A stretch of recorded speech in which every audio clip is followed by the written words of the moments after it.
Sonny,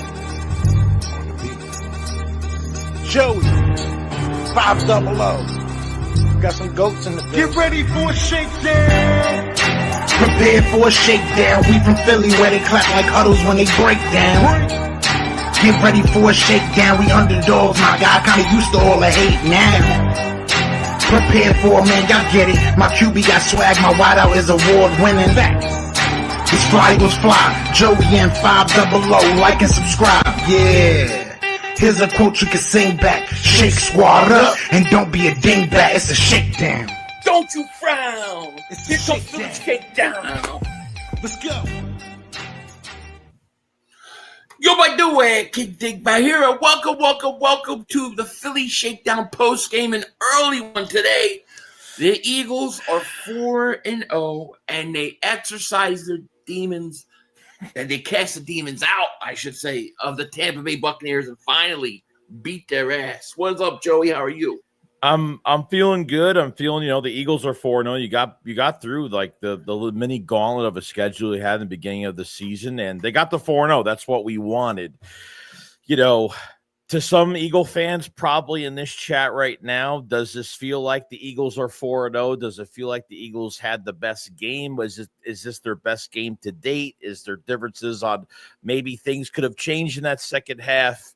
I don't know, but there'll definitely be a lot to discuss today, no doubt. So yeah, well, I think people got to remember it's 4-0, and we haven't played a full game yet, like a full complete game.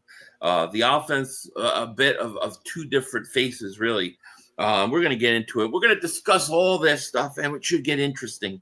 125, 850 says, I told you we were undefeated. Thank you, man, for being here. Odell Boy, Zylixa, Logan Motorsports, Donnie, Daryl, thank you guys for being here. Stinky Fish, Maurice, Munchkin, MBV, Clark, thank you for the super chat first today. Who the F is calling the offensive play seriously? It's a tale of two play callers. Why the F do we stop what works? I hear you, and thank you for the super chat. We're going to get into it. Mike Green, thank you for being here. Tattletale, thank you for being here. Rogue Dragon, anybody that I'm missing, I apologize, but thank you guys all for entering today. And I mean, it's a frustrating like I don't know, it's frustrating watching this offense, like when they go into that conservative, like I thought in the second, we'll get into more, but I thought, first half, I thought that the plays weren't that bad though.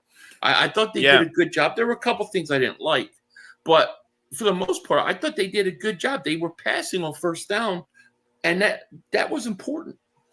Yeah, distribution was good. I mean, they were fluid. They were running the ball at the right time. They were passing. There were slants. There was checkdowns. There was everything you really wanted in this offense. And it looked really good. I mean, we were like, man, all we wanted was the continuance off that second half. And I think that first half of this game was the best football they've played so far this season. Yeah, no doubt. It was. Yeah, it was. I mean, they start the game off right with special teams. Big punt block. Gives you a touchdown. So the Bucs get the ball first. You get a punt block. You get the touchdown. You're up 7-0 before your offense even steps on the field. And I thought for the most part, I thought the defense, for the most part, a lot of guys played good. I thought Zach Ball was really good. I thought Quinyon Mitchell, I thought was a star. Best player. Best player. Yeah, he was the best player on the field defensively. I thought Cooper DeJean did a really good job. I thought Ringo, he missed some tackles and made some mistakes, but he was better than Adoree Jackson. Yes, okay, 100%. He was way better than Adoree Jackson. Yeah. So, those things were good. I thought Zach Ball was really good. Mm-hmm. I considered you could see they get push up the middle. They do, but they don't get pressure on the edge rushers. This is the biggest problem with this team right now. We talked about this last night. They need an edge rusher, like Philly 500 needs to go on a diet. Like they need an edge rusher bad, dude. Yeah, bad. J-Lux Hunt, nowhere to be found. I mean, even couldn't contain the edge, was late getting off blocks. I mean, no, Zadarius Smith, I don't know, barely could really see him. Ogbo, I think. You mean Robert Quinn? I mean, it's like the reincarnation of Robert Quinn.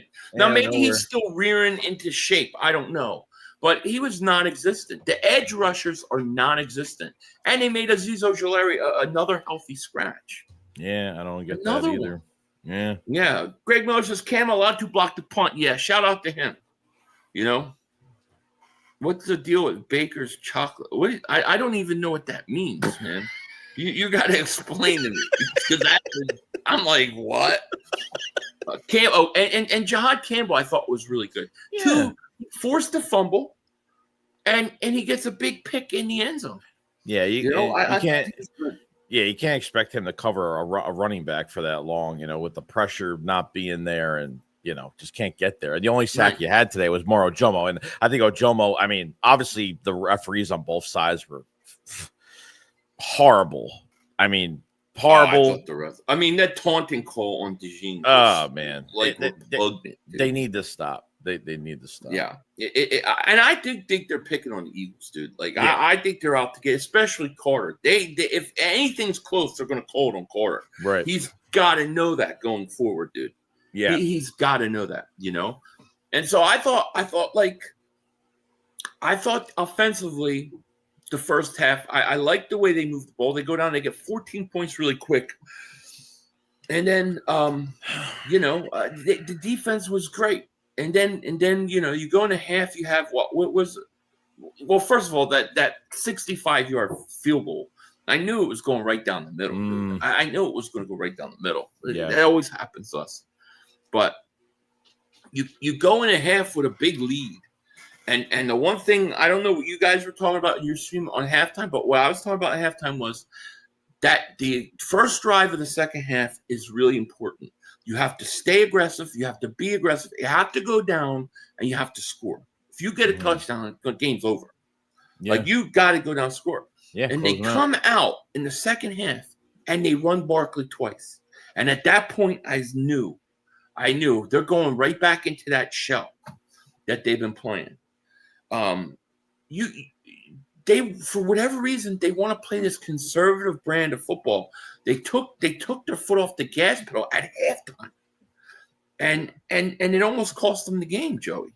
Yeah, it was really close. Not to mention, I mean, it was not only some of the maybe it's these little go route, back to the original, no crossers, no slants, because against the blitz in that first half, Todd Bowles had Hurts was 8 and 9 against the blitz in the first half, dude. Yeah. He was killing it. And then they started doing this thing where AJ Brown looked miserable. Okay. He looked really miserable. And then I felt like they were just force feeding him. There was one drive in the second half. They threw to him 3 times. Straight. And to me, I was wondering at that question, we were talking about, does Hurts look right? Like, he took that slide where they picked up the penalty. They wouldn't pick it up against any other quarterback, but they pick it up against him. Yeah. I was wondering, is he concussed there? Because that reminded me of the hit in Washington late last year. And I was like, is he a little rattled right now? Because he comes out, he's trying to force feed AJ. Like, I get the idea you want to get AJ the ball, but you don't force feed it. You know what I'm saying? And what I see from the offense, what I think is that they go so, maybe it's the analytics, but they go they're so tendency oriented. Like 97% of the time on first down, they run the ball and they run the inside zone. Okay. Teams are going to know what you're doing, dude. I mean, how many times did Barkley get the ball and there's 2 Bucs in already the backfield? Ready. Yeah, already ready. They're already there because they know what's coming. They ran Barkley, and then 3rd and 12. Why do you run every time you're in 3rd and 12? You run the ball. Take a shot. Try to get. You know what I mean? Try to get it. Don't be afraid. I think they play scared and too conservative. When they want to play that way all the time, but they thought they could get away with it in the second half because of the lead. And in NFL, you take your foot off the gas, you're not winning. A lot of times you end up losing games. You can't take your foot off the gas and then put it back on. It doesn't work that way. No, and I felt like since the beginning of the second half, I mean, I just felt like, yeah, they were taking their foot off the gas, and I felt like they were just trying to chew up as much clock as possible. Whether Hurts was concussed or not, if that was part of the problem, I don't know. I know that Lane Johnson left the game, and he wouldn't even take any. He blocked from even meeting with reporters afterwards. AJ blocked himself from meeting reporters afterwards. And then you had Matt Pryor in that guard. When Steen went out, I think didn't Steen come back in the game? I think he came back in. Yeah, so that was good at least. But yeah, I mean, the defense kind of saved us yet again when it didn't really have. You could have probably scored 45 points on this team. You could have scored a lot of points on this team today. Yeah. I agree. Like, where's the play action fake go long? They don't run it, dude. Where's the dagger, you know what I mean, that you did versus Kansas City? Like, there's a lack of aggressiveness and over-conservativeness, and it's not going to work. Like, there was a play where they go Barkley 1st and 10. He loses 2 yards. He gets up limping. They come right back and run him again on 2nd and 12. And then like a series later or something, they have a 3rd and 2, and it's the perfect time to run a draw with Barkley. And they throw it, and it goes incomplete. They're too predictable. Teams are reading their tendencies, and like Matt says, Jalen didn't complete a pass in the second half. That tells you all you need to know. This OC's got to go. It just shows you how predictable. Because when you run on 1st, 2nd, then you have to throw on 3rd. It's not going to happen. What about the pass to Barkley that was behind Hurts, like where he was like sitting there and he just threw the ball, and he didn't mind taking all those lost yards. Think of it this way, bro. Literally, the Eagles, okay, the total amount of plays was 20 plays in the second half for 11 yards. 11 yards and a touchdown. I mean, that's way too much, man. Right, and when it happens every week. It's not the other teams, it's you. Yeah, of course. You know what I mean? It's not Dallas. Defense was great. See, Dallas thought, we got a great defense. You see, right. Then they do it again, against Kansas City. It's like, look at Kansas City's got great defense. But now you're 4 weeks in and you're still doing it. I wouldn't have changed, especially with having the Bucs have beaten us as bad as they've beaten us. I had to come out in that second half playing exactly the way I played in the first. What the Eagles need to do is they need to throw on 1st down, even if it's 5-6 yards, run on 2nd down. That was working for them, but they're playing. They just keep doing the same thing over and over and over and over again. Dude, Joey, I had everybody in my streams was calling out the play and where it was going to run at. Yeah, we all know it's coming. So you don't think Todd Bowles doesn't know? I was doing this. I was calling. They're gonna run here. They're gonna. You could just tell. I mean, literally the same cadence of what they did in the first half of that fucking Rams game. I swear to God, and you got to get away from that. Yeah. I said in this halftime, I'm done with Patullo if he comes out and plays the way and I am. I'm done. I honestly don't even know if it's Patullo. It's so the offensive play calling looks so different from one half to the other. I almost really wonder if there are 2 people taking turns calling the ass. I really wonder. Like why are we? It doesn't look the same. Why are we going through this again? I feel like we're going through deja vu all over again. It's like it's only week 4 right now. The Eagles are done week 4. And I think they got a big lead and they thought they could just go back into that conservative type mindset. What this offense is capable of. I mean, they're too fucking talented. Like too talented. You're not winning in the playoffs like this. You can't go all entire second half like that. You can't do it. You can't go the whole season like this. You've got to make an adjustment at some point, or it's going to catch up with you. And I know a lot of people compare what we're seeing to 2023. And we'll see, that was over. That was talking about 11 weeks. To me, 2023 and the first 4 games of 2024 weren't much different. So to me, it's a matter of, can they straighten this out now? Because if we're in week 10, 11, and this is the same thing happening, it's going to catch up to them. It just is. Jay So Cool, man, thank you for super chat. Goes, we have a water boy of offensive coordinator. What a joke, man. I mean, does anybody? I'm just curious. It looks so different that I almost wonder if it's too. I'm almost wondering if Sirianni's going, hey, we're up 18 points, whatever. Let me take over the play call in the second half, because there were some great play calls. What about the 2 shuffle passes for touchdowns? What about the little pitch out on the push tush for Barkley? Yeah, that's beautiful. Who came up with that? We just talked about that doing a fake. We just talked about that a couple of weeks ago. The last time they did that play was with DeAndre Swift a couple of years ago. That was the last time they actually did that. Right, and like there was some really good play calls, especially in the first half that I liked. But then it was like, what the hell happened? This doesn't look like the same thing at all. Chris Melick, thank you for the super chat. Goes, a stupid taught pen is getting out of hand. Yeah, I mean, it's crazy. Chris Dog, thank you for the super chat. Yo, Father Joey, I rooted for the Bucs to win. I know you did. Imagine the fourth quarter, around 6 seconds left, if man got down and the Bucs scored to tie it up 31-31. Oh, that whole play where they gave up 2 points. Did you get worried? I thought he was going to go down at the 2-yard line with 1 second left. Yeah. Did you think that too? I'm like, oh God. But get in the end zone, just run out of the end zone. Not even just the offense though, but the special teams, besides the touchdown they got, they didn't allow a kick return or a punt return go over past the 30-yard line. I thought special teams was great in that first half. In that second half, they gave up 2 really big ones on the other side of the field. And that really, it's just when one domino falls and something doesn't work out, everything else kind of fails. And I felt like special teams kind of failed too, on top of the offense not, just sustaining drives. This defense on top of the fucking bad weather, but on top of this heat, and Campbell had to leave the game a little tiny bit early for hydration. Yeah. And this is the shit that happens. You're keeping some of these guys out on the field for that long. The defense was gassed. Carter left the game, came back for the team. And that shoulder's not 100%. This is something that he's going to have to deal with. But when he shows up, gets a tip ball, helps with Ojomo with the sack. Well, they had they had they had the 78-yard touchdown and then a 72-yard touchdown. Those were easy scores where they didn't have to work, and it really helped put them back in this game. So it's it's crazy. It's crazy. It really is.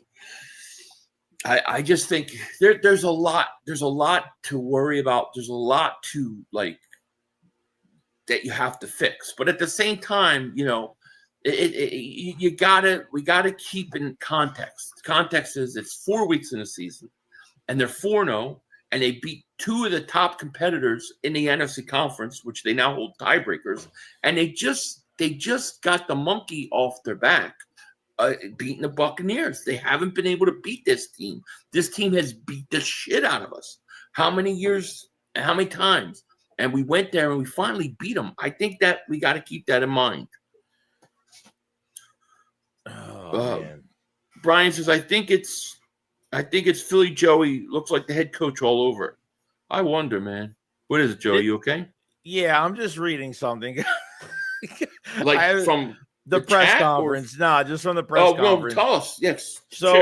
So Nick Sirianni says, second half, I'm not sure any of us played or coached to our standard on offense, but the first half is about as good as you could play. So the question was asked, so which offense are the Eagles, the one from the first half or the one from the second half? He says, I don't know. Hopefully the one from the first half.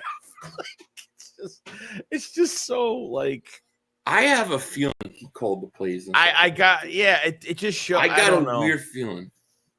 Oh, man. He brained it. Luke Bradshaw, thank you for super chat. Is this Makuba's worst game, missed assignments? Yeah, I don't think he had a great second half, I'll say. I thought, that one play where they overthrew it. If that's CJ, I think it's an interception. I don't think he was late to kind of figure out where the ball was going. But he was in center field. He needs to get over there quicker. That should have been a pick. KSF, thank you for the super chat. Goes, if the Saints fire Moore, get him back as our offensive coordinator. I would do this. I would, if this is Patullo problem, right? Here's what you got to, is it the Eagles or is it me and you have talked about this for how many years? Is it Patullo? Is he the problem? Or is the problem the head coach or the analytics department? Is the analytics department dictating where they're going to call plays? Yeah. Yeah, I mean, hope that's not that's the what case. We have to find out. Because what I saw in that first half was a team that made some really good calls and did some really good things. So somebody has that ability to do it. Mm-hmm. But it just disappears. It doesn't look like the same team. It doesn't. No. Q-Tip, thank you for the super chat, man. He goes, hey, Philly, our offensive line definitely took a step back from last year. Was Becton a bigger loss than we thought? Perhaps, Lane Johnson left the game again. I don't know how healthy Dickerson is. I don't know how healthy those guys are, to be honest with you. No, we've seen it over and over again that they're limping. We've seen little, like they're getting these little, these soft tissue injuries. Like you got, you have Denver, you have the Giants again a couple weeks after that. Like you're starting to get into the soft side of your schedule a little bit, where maybe you should put somebody else in and rest some guys for at least a week if you have to do that. That's probably something to consider. But yeah. Roll Philly Dogs, thank you for super takers. Y'all see AJ's tweet? No. What did AJ say? I'm looking for it, but I don't see it. Did he Lloyd deactivate? Sorry. He's not on X anymore, I don't think. He's not? Oh. I thought he's on Instagram only. Lloyd Haskett, thank you for super takers. We are a tough crowd. Good win against a good team. Yeah, and look, we need to enjoy the win. I say fans get 48 hours. Players and team could get 24 hours. But there's a lot to correct, but there's a lot, we should be happy about. I think the defense was pretty good for the most part. Yeah. Yeah, I thought they did what they were supposed to do, like given what the offense was, it really wasn't helping them in that second half. Yeah, Clay Jones has got it right. It's just like Micah Parsons said last year. If they just don't count the second half, it was a good game. I agree. I think a lot of the O-line hurt. Cam back, Dickerson knee infected. I mean, I think it's part of it. But when your tendencies are so obvious that regular fans are calling out your plays, then that the defense knows what you're going to do. And remember, the NFL, even the bad teams, if you're one-dimensional, can shut you down. And I think that's what's happening right now. They go into these tendencies that are so obvious, and it hurts them. I mean, I don't think they ran Hurts under center one time with a play action fake at all. No. I don't know what AJ said. Somebody's going to have to tell us. The refs stunk. It was a nice tip from Reed too. I'm trying to remember what tip, but they did good. I thought Quinn Mitchell had his best game of the year. Yeah. But what did we hear all last year? Everybody knows what the Eagles are going to do. That doesn't matter, right? Yeah, but that's like, what like I said that this all season. Like, yeah, people know we're going to run the ball, and they just can't stop it. And they didn't stop it last year.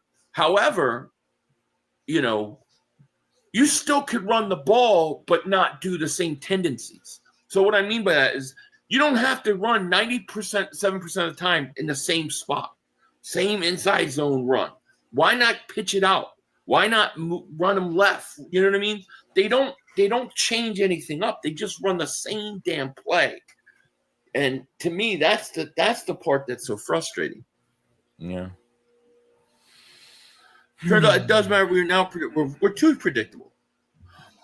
We have no ability to ice games on the run. The Falcons game last year, the Rams game in the division. There's plenty more examples. We have to expand our horizons. We do. Listen, you could still be a run-first oriented team. You can still say we're going to beat you and wear you down and run the ball. But you gotta like change up your tendencies somewhat, dude. No, like more than that, you made no adjustments. None. They're literally running like the same inside zone, but same one on the same down. It's like, why not pitch it outside, dude? If they pitch it outside, he's going to break one. And it's like they don't do it. Tattletale says $500 had a great game plan. Get to third and something, and the manifest the penalty. I know, really, it is. I don't even want to talk to that guy. Jake, so cool. Thank you for super chat. He goes, how long will this nonsense go on? Someone got to talk. That's what I want to see. Like, I want to know. I want somebody in the press to ask Patula, like, dude, you're running 97% the same damn play on first down. Don't you think teams are going to know that? Why do you consistently do things that you know aren't going to work or not working? I would love to know that. Yeah, I mean, 11 yards of offense, bro. I mean, that's there's no excuse for that, especially like the momentum you have the start of that second half. Like even after I mean, you want, of course, when it's short field, they get, when Campbell gets the forced fumble, they score. I mean, pretty damn easily when they have a chance to, and that's the only reason why they scored because they were in short field position. But as soon as they're down on the other side of the field, they can't get out of their own way. You know what else I hate? When it's 3rd and 12 and they run the ball. Yeah. There's nothing that pisses me off more than that. And I felt like they were throwing to AJ to get that easy PI call. I felt like they were throwing, like, I feel like I am the PTSD, bro, on why they do certain things. And Patula was here for all that shit the last few years. He was through all of that with us. Yeah. Nick Marchetti, thank you for the super chat. AJ says, I love y'all with my heart. That's cool. I mean, there's nothing like they're not trading AJ or getting rid of AJ or anything like that. AJ is just, I think AJ is a really good person. I think he battles that frustration. He knows what's good for the team. And I think it's something that he works on, man. But I think he's got a good heart overall. And I think AJ, it's got to be frustrating. And I think what frustrates him is what frustrates us. It's that you got killers and you got really good players, and you go into this shell, and there's no reason for it. Yeah. Yeah. But to me, I think AJ saying that, don't make a big deal. I don't think it's a big deal. Iron Wolf says, props to Baker for getting 2 big touchdowns, but we had this thing in the bag. Yeah. What we should have saw the Eagles come out in that second half. Go down there, 6-7 minute drive, score a touchdown, and this thing's done. All right. Then if you want to run a little more, I'm okay with it. But you can't just do like 1 series or 2 series of changing up your tendencies, then go back to your tendencies. Like you have to wait for the teams to adjust to it. Yeah, and you left your defense out to dry too, because then it's like I think they ran all that, and I think they wasted 5 to 6 minutes in the third quarter. So they were like, the defense can handle it. I mean, you can't go 3 and out, and the defense is on the field that whole time. And we saw the defense getting tired. Remember when they had Mayfield for a sack and he got away? Like when you start missing tackles like that, you're getting tired. And that was what was happening. The only guy I didn't see breathing heavy on the sideline, Jordan Davis. He's just sitting there like this. I thought Jordan Davis was going to have another sideline. I thought he was going to have another one. No. He forced that throw too. Yeah. I thought Jordan Davis had a good game. I actually I like the push up the middle that they're getting, but I don't like the edge rushers don't get anything, dude. Mm-hmm. They don't get close to the quarterback. Thank God Ojomo got that sack, dude. Oh, that was so huge. Lloyd Haskell, thank you for the super chat. Goes playing chess, playing the peak at the right time. Yeah, I agree. I mean, look, if this was week 11, then yeah, it scares me. Because I know people have PTSD, speaking of PTSD, of 2023. We all saw 10-1 team collapse like nothing I've ever seen. And people are worried that's going to come back. I'm not worried about that right now. However, you can't play this game the whole year. It's got to change at some point. Mm-hmm. If they have to go and get somebody to come in and be a consultant, it's time to do it. I'm waiting for that Dolphins coach to get fired. When he gets fired, I'm hiring him as a consultant. He's going to get the offensive coordinator job next year. Like a guy like that would be perfect for the Eagles. Yeah, Spermer King, thank you for super tickets. Mekhi Becton already wants to come back to the Eagles. Losing to the Giants wasn't his new contract. Let's get him. I'm all for it, dude. Bryce Blackwell, thank you for the super chat. Because analytics is killing this team, and the offensive coaching staff is going to cost us in the long run. Defense has to be strong, though, which is important. I agree. See, here's the thing. We're all killing Patullo. And I'm not saying he doesn't deserve criticism. I'm not saying it. But when you look at the two halves, does it feel like the same guys calling plays? It dramatically changed. It dramatically changes. Mm-hmm. You know, when the Eagles yell, and then Sirianni said last week that he called the plays in the first half, and Patullo called the plays in the second half. I didn't believe him. Now I'm wondering, maybe he's telling the truth, and he thought this game was so they were done, he could call the plays. If I'm Jeffrey Lurie, I'm going to the coach saying, you do not call plays. You know? I can't have it. Seriously. McDaniels, he got substance issues. As long as the substances help us. 500, I don't care what play we run. Barkley isn't going to get anything where the line doesn't block, and let's get in the backfield. But the thing is when you've got all those guys crashing that area where he's going to run because they know it's coming. I don't care in the NFL how talented your guys around you are. Defenses are going to figure it out. You can't be one-dimensional in the NFL. Like how come when they run Barkley on second down, he gets 7-8 yards? But when he runs, like, I would love to know the splits. Barkley's carries on first down and second down and third down. Because I bet you most of his carries come on first down and they're bullshit. And teams know it. You know, to me, that's what I think. Now, I'm not saying the offensive line isn't hurt. I mean, it could be a combination of a couple of things. But when you were because look, go look at some of those plays. Dude, those Bucs guys, they're in the backfield. They're waiting. He's just getting the ball. They're waiting. So they know not just that it's a run. They know where you're running. And that's why I'm saying bounce it outside, dude. You know what I mean? Do a counter, something.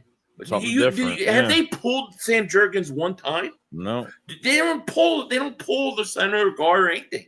You got to run a little differently than the same inside zone run that you run every single time. Yeah. Chris Jones literally was screaming on the sideline. They've run the damn play 5 times in a row and gotten shit. That tells you right there. Richard Henry, thank you for the super chat. Yo, Philly, can you see that A.J. Brown is pissed at the play calling, or is it Jalen? Oh, I think he's pissed and frustrated with the play calling. I think that's what he's pissed at. I think they're all frustrated by the play calling. And maybe you think there's a mental part of this that when they know the play calling is going to be what it is, that they begin to, like, they don't really want to do it. They're not motivated. They begin to suck. Like, it just kind of tune out a little bit. Yeah, maybe. Eric Wilson, thank you for the super chat. Listen, 101 Fahrenheit, and we won't let go, baby. Go Birds. All right. Put Azeez Ojulari on the field, not Patrick Johnson. Yeah, I love this. Barkley washed. Okay, whatever. Look, you can watch Barkley run. He's very explosive still. Yeah, to me, he's as explosive as he was last year. There's just nowhere to run because they know where you're running. Pitch it up, pitch it out to him. Run a counter, do something like that. I bet you Barkley will run just fine. Yeah. Barkley's going to get it going at some point, and then everybody's going to shut up. That's what's going to happen. Luke Bradshaw, thank you for the super chat. He goes, every run is an A gap. Counters, inside zones, power runs, all up the middle. Refuse to run outside zones from shotgun and barely run stretch. They don't stretch anything out.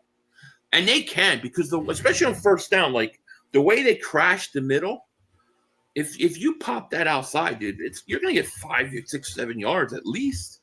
Yeah. Yeah. What is that guy talking about? Vaulting says, pitch the ball outside to Barkley. He's not washed one bit. No, he's as explosive as ever. Right, because it's the play calling. I agree. Antonio says hiring your buddy so you can do the elbow celebration. I hate it. That's their celebration. They need an offensive consultant there. I thought Cooper DeJean was pretty good today. The one thing about DeJean is he's a great tackler, dude. He's a great tackler. My star of the game defensively, though, I'll give you my 3 defensive stars. Number 1, Quinyon Mitchell, without doubt. Agreed. Number 2, I'm gonna go Jahad Campbell. Yeah. 2 forced turnovers. And then number 3, Moro Jomo. Because to me, Moro Jomo, that sack was like, we talk all the time about a killer. Hassan Reddick was a killer. You don't have that. And Ojomo came up big, put them in a 3rd and 20-something, which then it turned into a 4th and 9. They gave all that back. But I thought Ojomo's play was really, saved the game. No, it did. No, that was the one pass rush, which when we needed it the most, right there. Right. Khalif says, if you all look closely, Brown was being triple teamed. We can't force him the ball. We have too many weapons to do that. Exactly. So why not, why not send Dotson down, deep or Devontae Smith? You can't tell me there's not areas for them to make plays. Yeah. They're stuck in this. It's like they come out, they play well, and then it's like they put the handcuffs on the offense again. I don't understand it.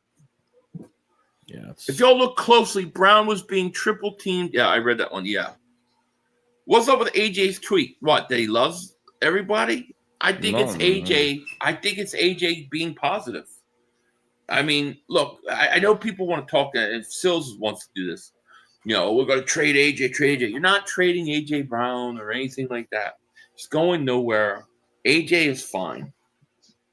However, he's frustrated because of the offense. And he should be.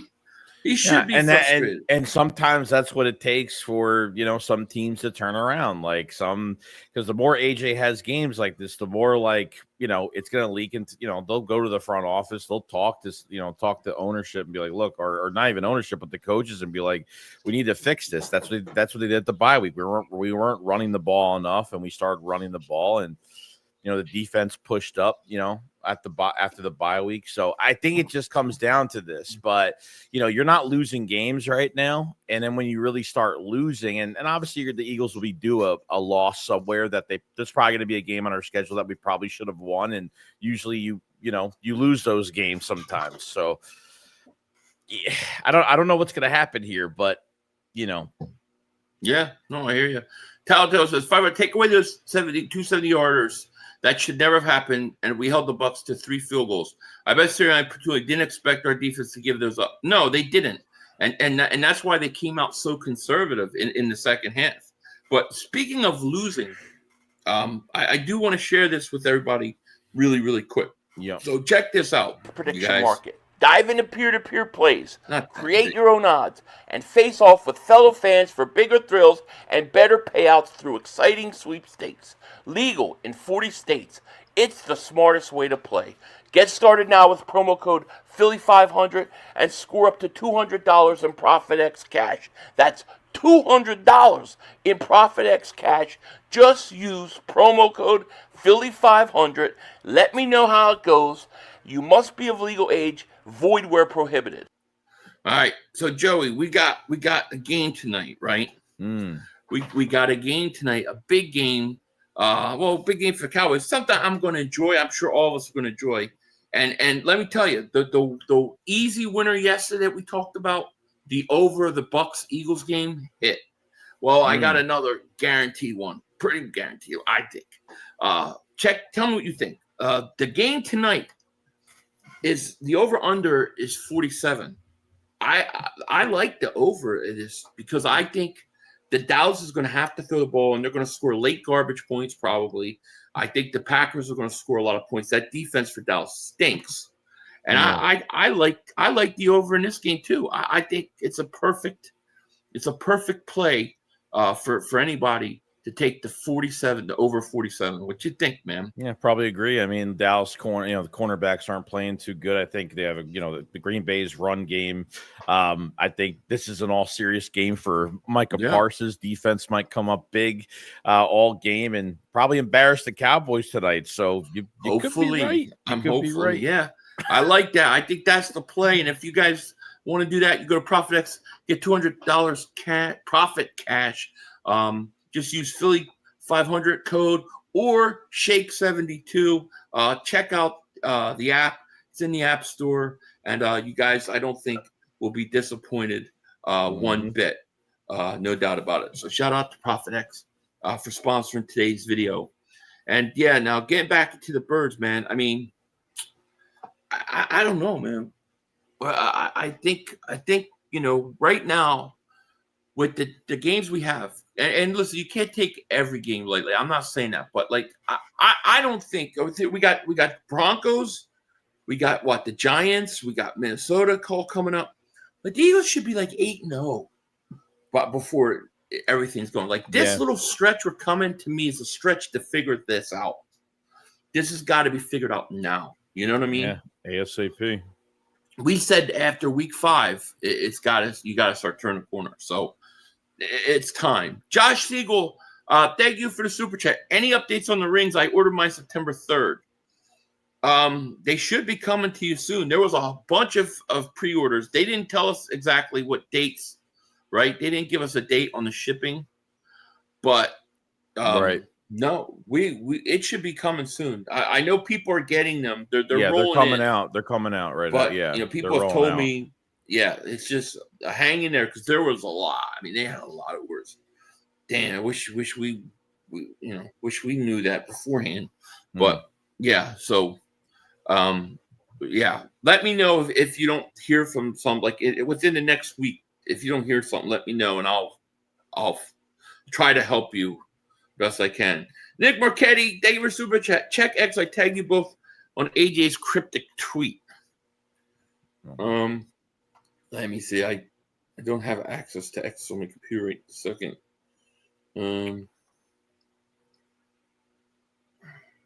I didn't get tagged in anything. So here it is. If you're not, it's Mark 6 from the Bible. If you're not welcomed, not listened to, quietly withdraw, don't make a scene, shrug your shoulders, and be on your way. I know exactly what he's saying. That's what he's saying. I know exactly what he's saying. He last week stepped up, right? This is what he did. He stepped up and said what the problem was. What did they do? What he said, his suggestion, they ignored it. So he's going to be quiet and he's just going to do his job. That's what he's saying. I don't blame him. I don't think they're going to make a big deal of it. It's not a big deal. It's what has to be said. Right. Respect your players and what they say. Okay. I mean, it's exactly what we're thinking. Ish, thank you for the super chat. He goes, what up, Philly and Joey? I'm disappointed in the team's effort second half play calling. I feel we need another pass rusher bad and trade for Becton. Also, AJ and Barkley will have a great game versus Denver. Well, if they get the offense right, they will, Yeah. But I mean, that's what. Let me see here. Let me see if I can send it to. Let me take a picture of this and I'll send it over, and people can digest it, because obviously people are going to make a big deal of it. Of course. Me, I'm not. I totally get what he's saying. I don't think he's necessarily wrong. I mean, the guy went out on the limb and said what the problem was on offense. You did nothing in the second half to view, and it's not just his concerns. I don't think it's just AJ. I think this is what the offensive players feel. Yeah, I mean, they ignored it. Yeah, I saw Hurts in the second half go up to Patullo, and it's just crazy. Like, the defense is on the field, and I see Patullo talking to two other people, and they have these pads out, and they're like, I don't even know what's going on. Like, I feel like there was nothing calm in that second half. Like, nothing was calm. Like, they were trying to figure it out or whatever they were doing. We don't even know who's calling the play. I don't even know. I mean, it was just, I feel like there was chaos for some reason. Yeah, they're gonna have to figure that out, dude. And I'm okay that AJ, if that's how he responds, I'll take it. I mean, you know, I don't know. I don't think it's a big deal. I'm just being honest with people. No, I don't. I think like, well, what do you expect? What do you expect him to say? Like, yeah, what's he supposed to say? You know what I mean? I didn't try to send this over. You literally ignore his concerns in the team, and I think the players, maybe they don't play well. Maybe it just like demotivates them out there or something, man. Because I don't know. It's just weird to me. It doesn't make sense. Let me see. Let's try to get this thing here. Let's see. Add file. See if I can bring this on in. Why are you not letting me bring this in? I don't know. It's not working. I'm trying to get this stupid tweet up.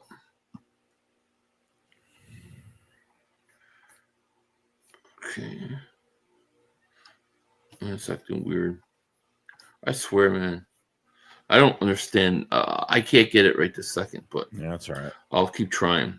There's a Darius Smith. Where's the Darius Smith, Joey? I don't know. He's talking to Robert Where's he Quinn. at? I don't know. Man. They need a pass rush. I don't know how many snaps he had. I don't even know how many snaps he had in that game, honestly. I don't know. Got to check how many snaps he had. I mean, I would assume he's got to play. I mean, they don't have anybody else. Yeah. AJ, where's AJ going to go? Where's he going to go? How are you going to get rid of? You going to get rid of AJ Brown right now before the deadline? I mean, this is like stupid talk. Like, what, next year he's going to go? I don't know. We'll worry about next year. It's a cry for help. I mean, it's a that quote is just like a cry for help. It's not like he's trashing anybody. He's saying, yeah. We told you what we wanted, and you ignored it. So why am I going to talk up? That's what he's saying. I have no problem with it. Antonio Holmes says 27-10 Chiefs versus Ravens. Are Chiefs winning?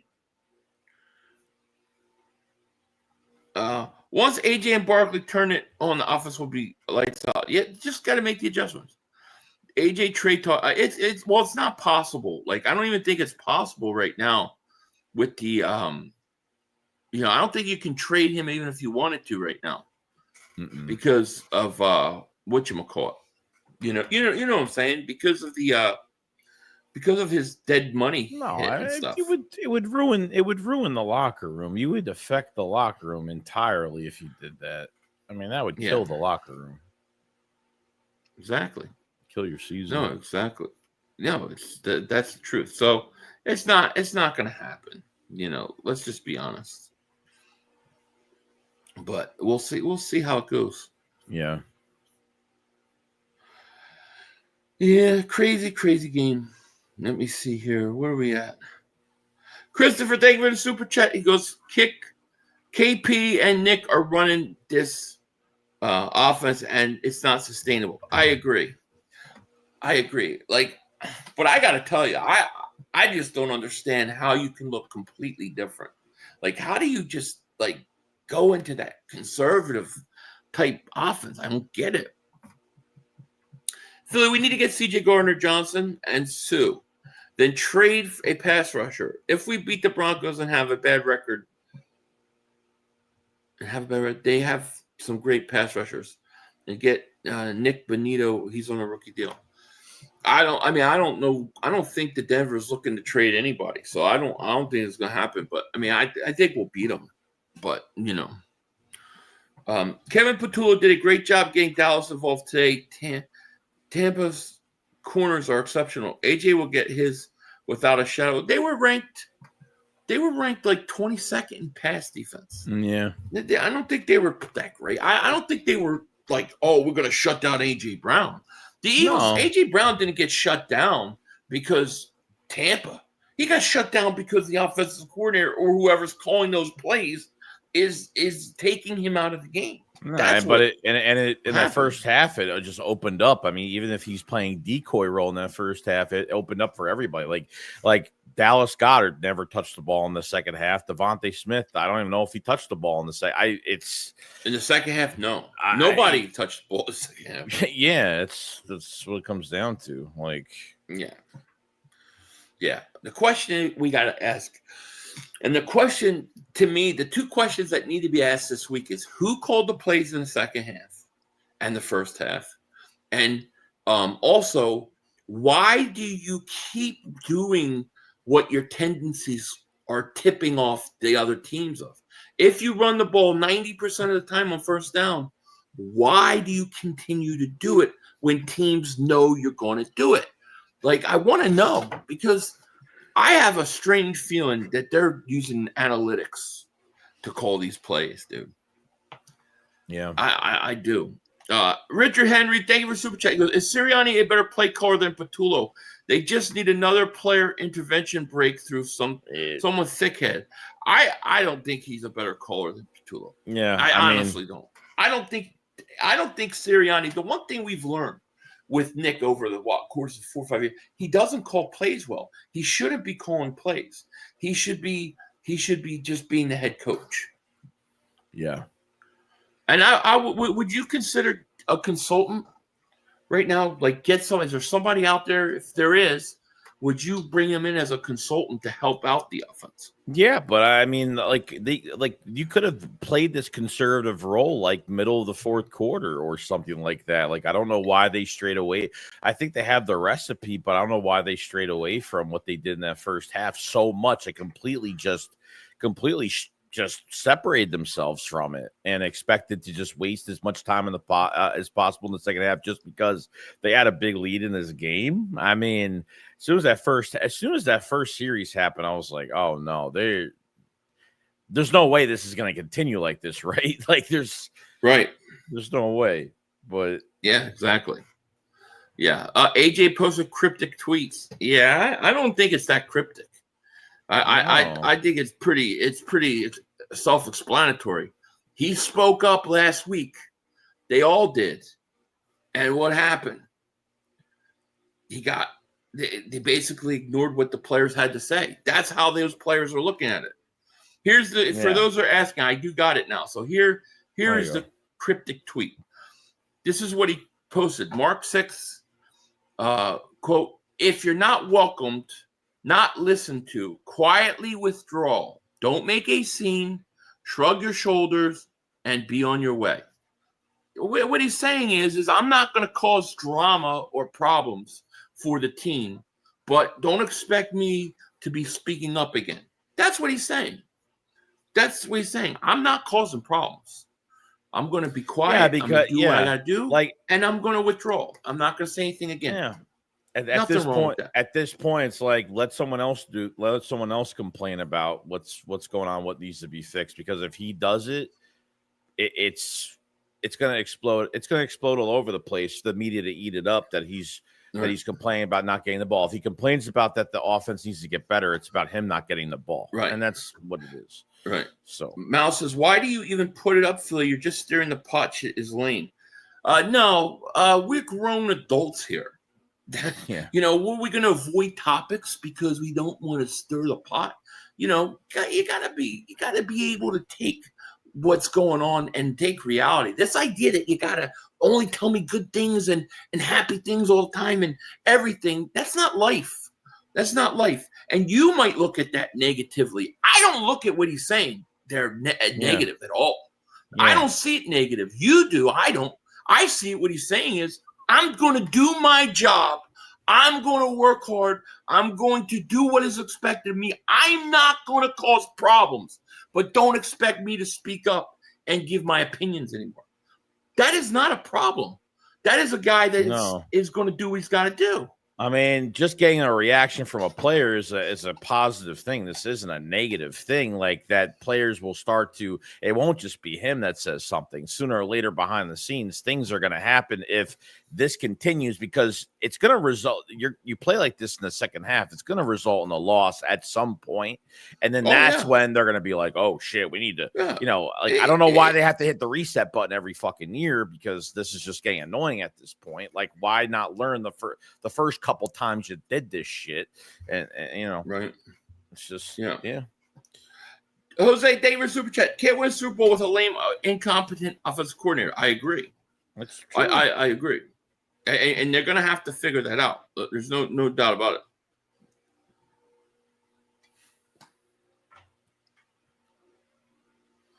it. Mal says, nothing is going on, and I will agree it's not a problem, but these things. Well, I understand some fans are going to say that. I get that, Mouse, but I can't avoid the topic, because what happens is we chat, we do it, and that's all I hear in the chat. That's all that's being brought up is that.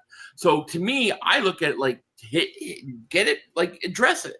Somebody's going to now hear that's what we believe. Yeah. But I'm not going to stir the shit about it all week and complain and talk about they got to get rid of. Like, that's Cilio, and they're going to do it. I ain't doing that. Yeah. I'm not doing that. But I got to talk about it. Yeah, if we were like, clickbaiting the fuck out of it and being like, oh, he's a diva, look what he's saying, blah, blah, and blowing this shit up and making like a false narrative about it, then we're stirring the pot and we're trying to just spread this poison out to everybody. But we're being truthful and honest, because like Philly said, like, we know that AJ is a really good person, like he is. And I get it, like, I don't want a receiver that doesn't want the fucking ball.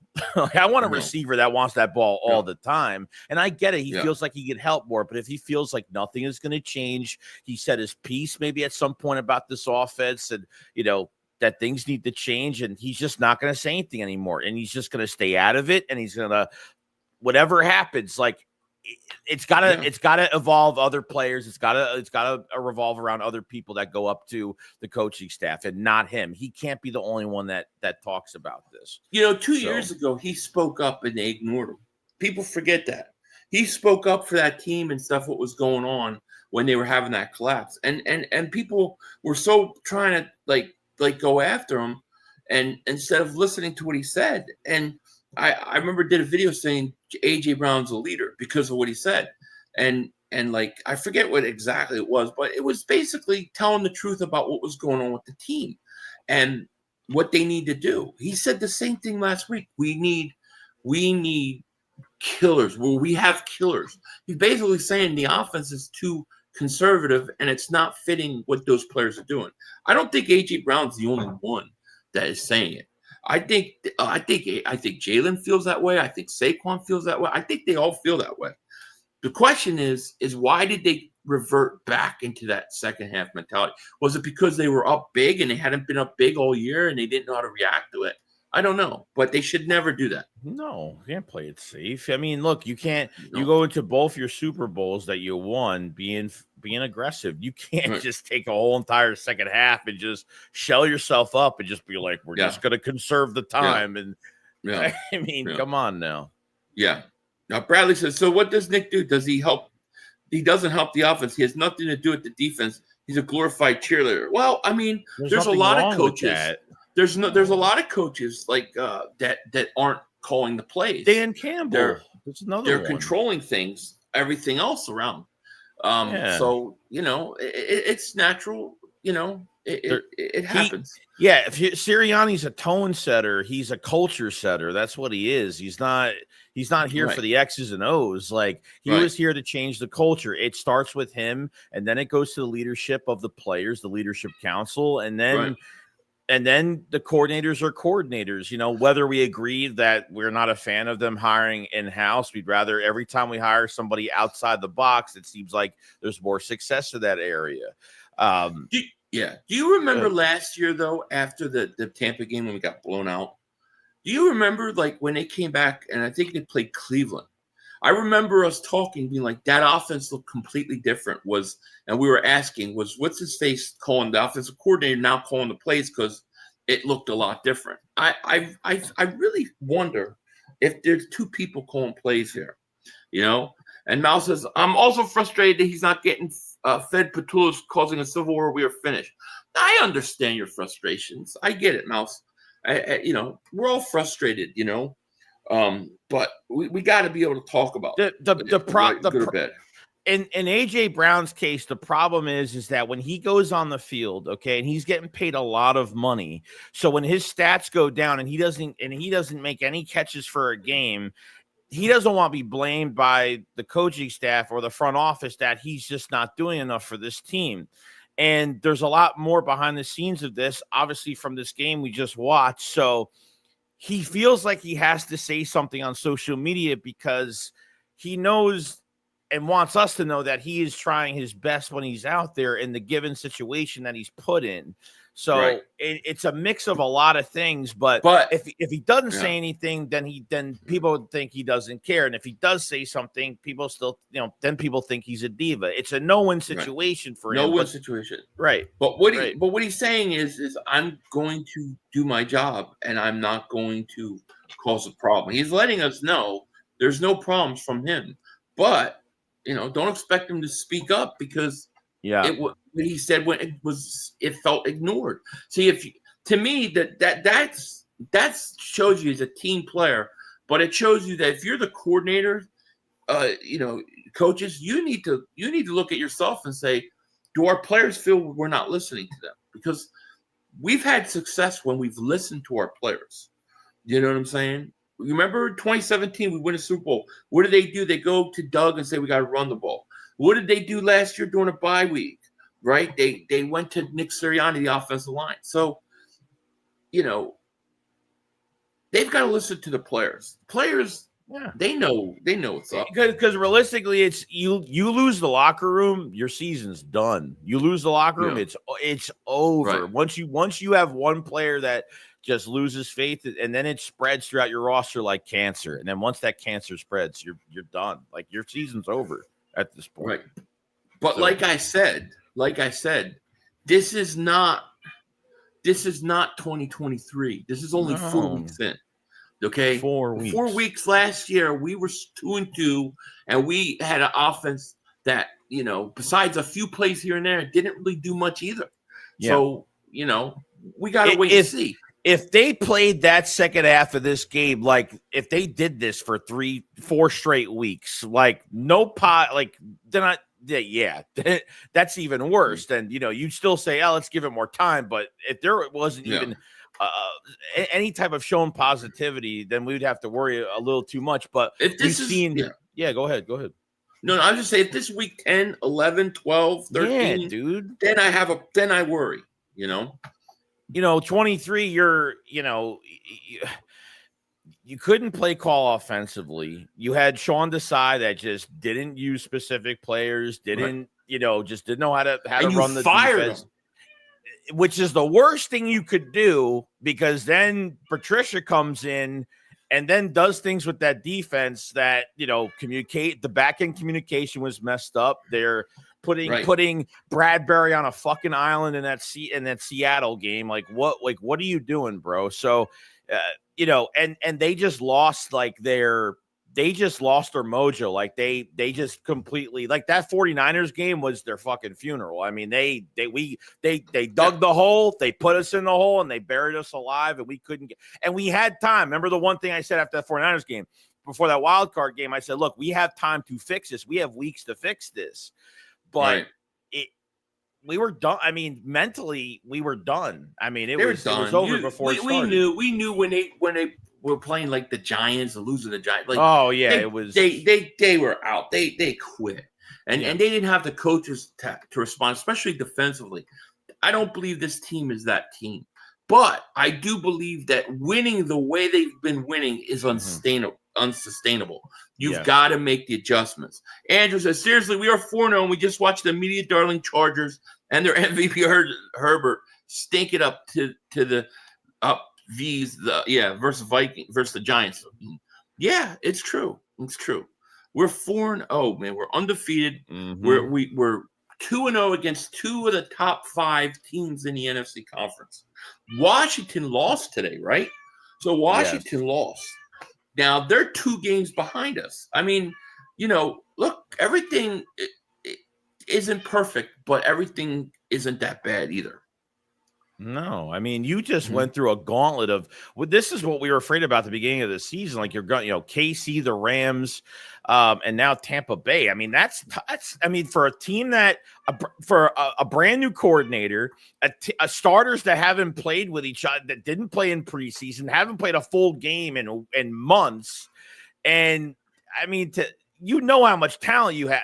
You know how much talent you have on this team by the way you played like this. I mean.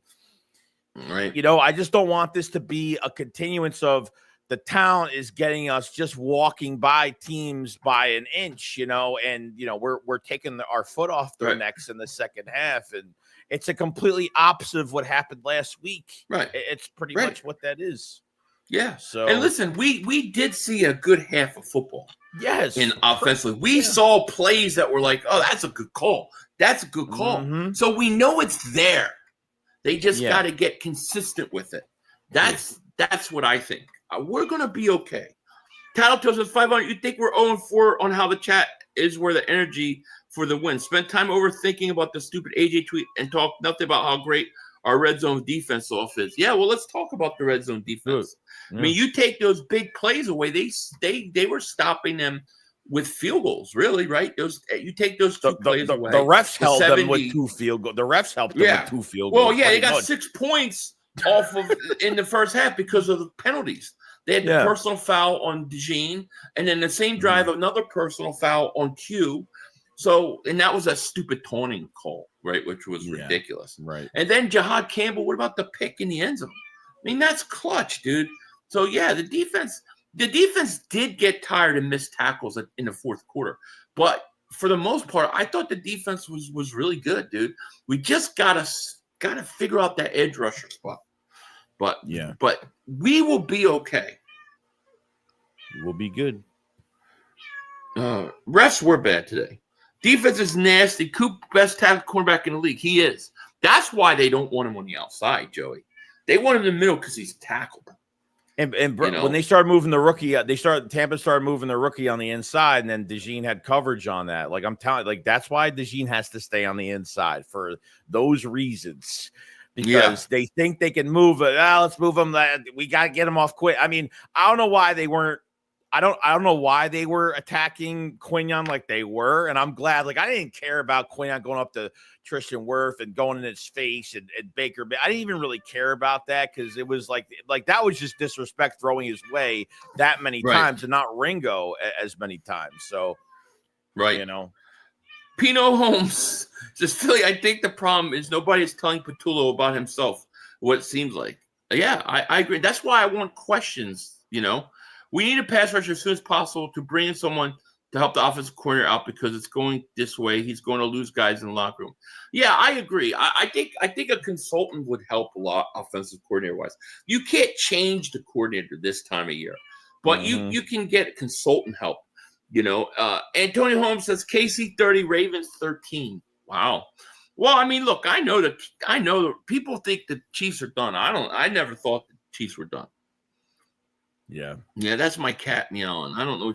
She's talking about something. She thinks I'm talking to her when I do this, so she'll just start talking back. We need CJ back. Yeah, look, I think the defense was all right. I do. Yeah, I think we'll be okay. I would love CJ back, but I just don't think they're going to do it. You know what I mean? Yeah. They can score 30 points a game, but their offensive coach is not helping their players up. I agree. I agree. I do have questions, though. Like, is it Patullo calling the plays, or is it Nick Sirianni? To me, it just looks so different. Yeah. It dramatically different. I don't get how that's the same play caller, dude. You know what I mean? Yeah. Also, the other thing is I do think they use analytics too much. Like the one thing we've complained about with Nick before in play calling when he's calling the plays, that he doesn't have a feel for the game. He doesn't seem to have a feel. It's so analytic driven. Okay, well, analytics says that first down we run the ball, so we're going to run the ball. You know what I mean? That's got to change. Yeah. Yeah. But they're 4-0. They're 4-0. I know. They beat the Rams. They beat the Bucs. And they beat the Chiefs. I know. I mean, dude, can't the get better than that. 4-0. Can't get better than that. What do you think when? Look, I have every intention. I believe that they're going to fix whatever issues we have, and when they do, who's going to stop them? Yeah, Really? I mean, within the NFC, you got some really good wins. The AFC, obviously the KC game was a bragging rights type game, most likely. But I mean, you got one win in the division already. I mean, you're gonna have Denver. You're gonna have the Giants twice in a couple weeks. They don't have Malik Neighbors now. I mean, they're looking pretty damn good right now. I mean, now you can really take advantage of maybe resting some guys, maybe doing some different things. So let me see I want to see what the schedule is the next couple weeks. Okay. I can't remember. I know it's Denver, but I can't remember. Is it Denver Giants, Minnesota Giants again? Yes. That's what it is, right? Mm-hmm. Right. So they got Denver. That's a win. Giants win. Vikings win. Giants again win. So you're looking at another 4 wins. They're going to go in the bye week 8-0, most likely. And then they come out and they got the Green Bay Packers, and then they got the Detroit Lions. Well needed.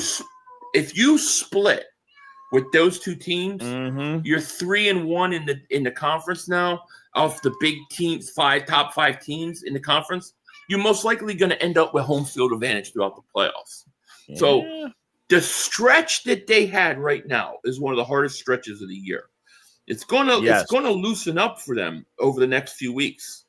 I think the Eagles. I think this was the hardest part of their schedule. Yes, that's what I'm saying. Like I said, like coming off the Stars not playing in preseason, new offensive coordinator, to hit us with this small little gauntlet from 2 weeks 2 to 4 was, I think, the toughest part of our schedule, because now you have that bye before those 2 primetime games.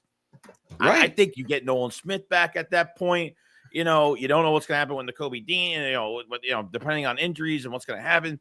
So, I think you have time to get this right. And yeah, that's really, I'm not being cocky about the next few weeks or being conceited about the next few weeks, but because, you never know, but it's in our favor now. You got through the hardest part of the fucking schedule. I mean, you really did. So yeah. And you just like, I'm trying to think positive. Like, you just got to say, all right, we're going to, this game plan shit we're doing in the second half, we're just scrapping it, dude. Mm-hmm.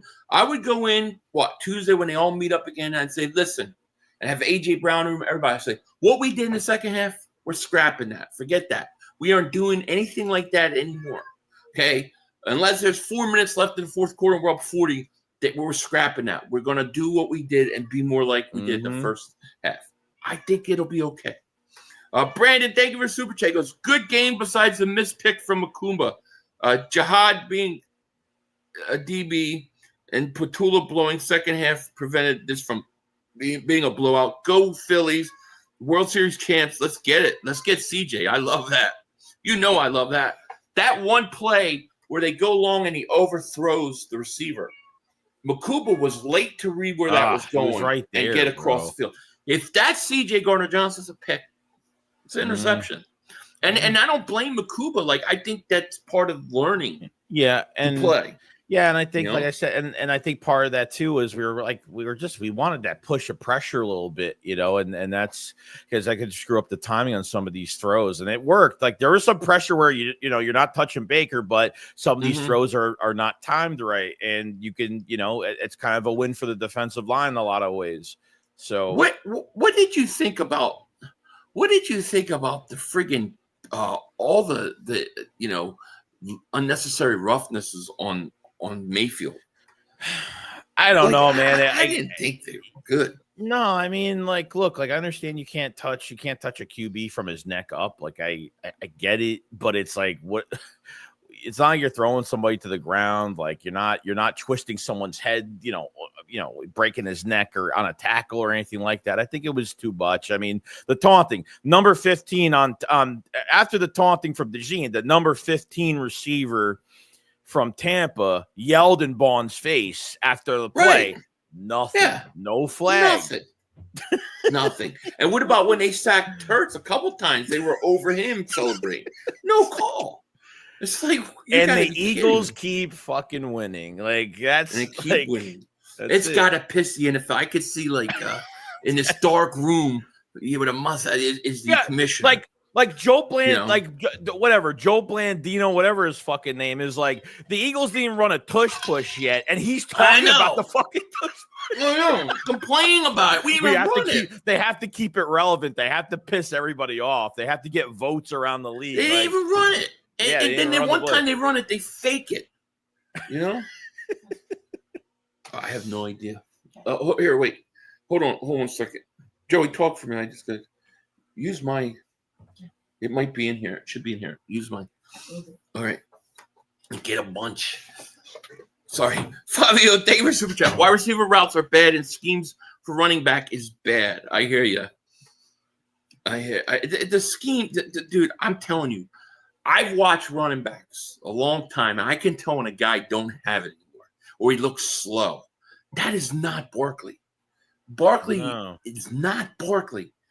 It's the scheme.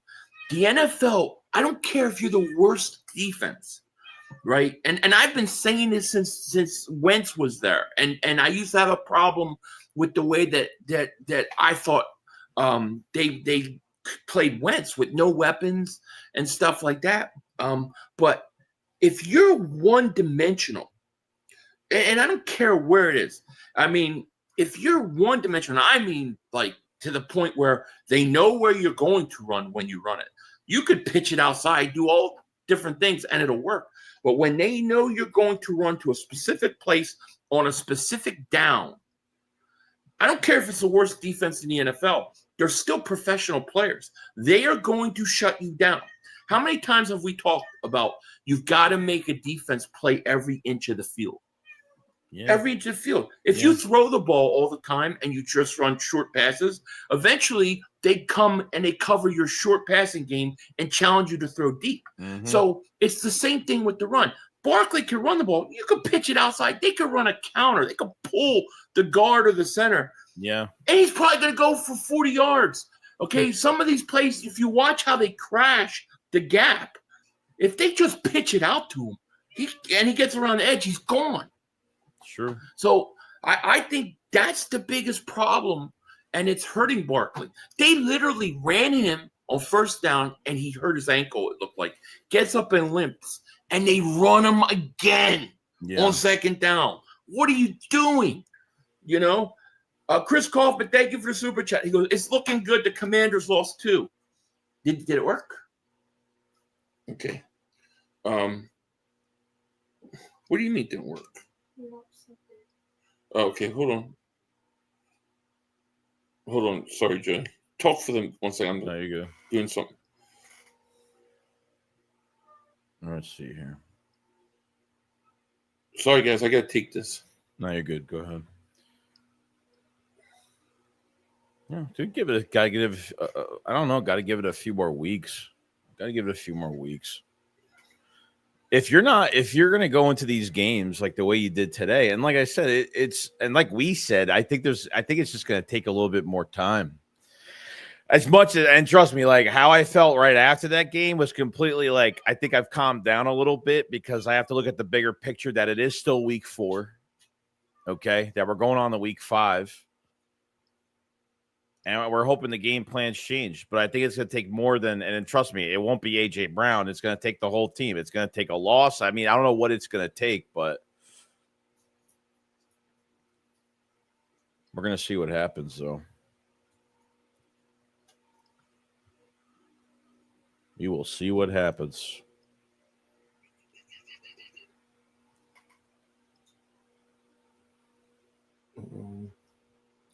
Hold on here. Where's that from?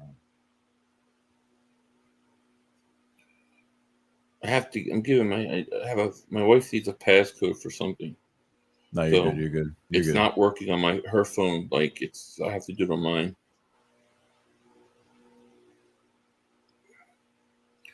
And then it keeps sending me verification codes.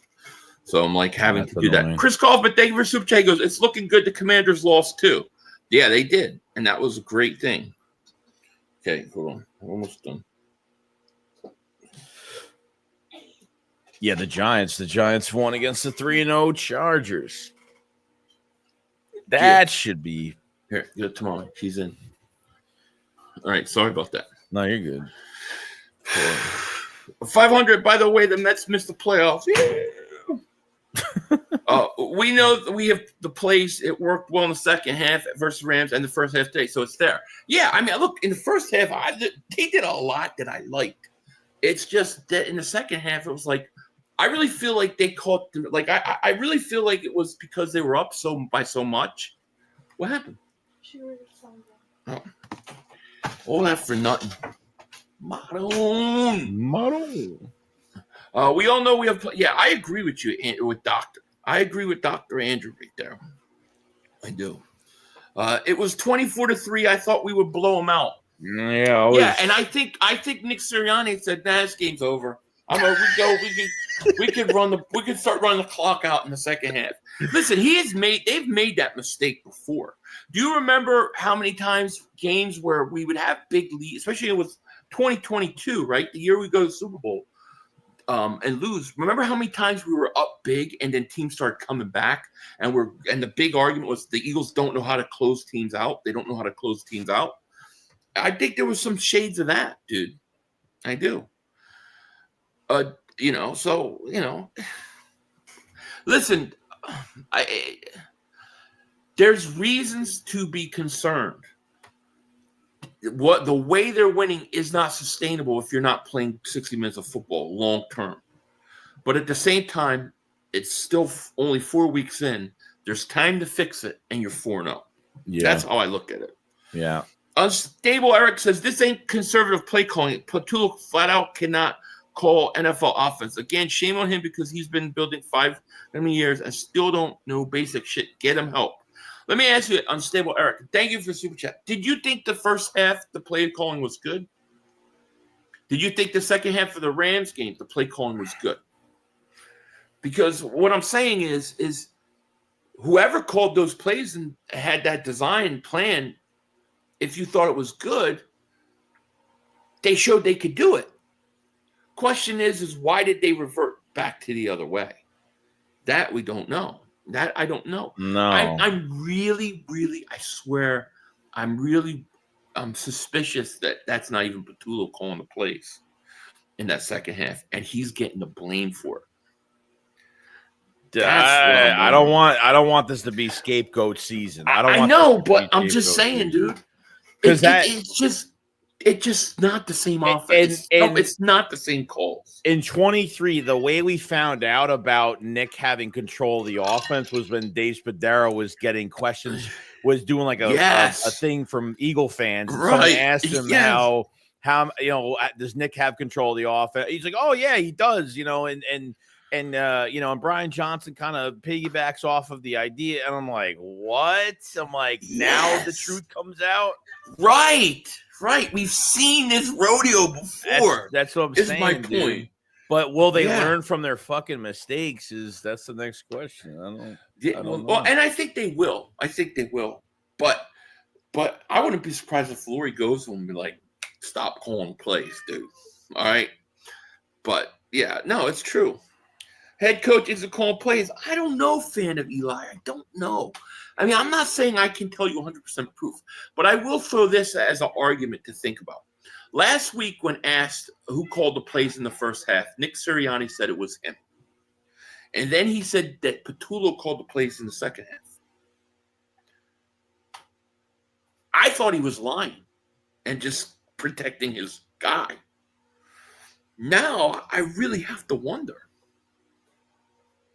Who's calling the plays? Why would you even do this? Why would you do Because he won a Super Bowl. He thinks he's got... No, the ego's got the ego. Keep the ego within your as a culture setter. Don't have this ego that you think you could come in and start calling plays. Stop doing this, man. I'm just saying, dude. He said it last week. I talked about doing. I thought he was lying. Maybe he's being honest. And maybe he said, geez, we're up 24, whatever it was, at halftime. Let me call plays. We got this. I'm just wondering, dude. I'm throwing out there. I'm probably going to be the only person saying it. We've got to know who's calling the plays in the first half of today's game and in the second half.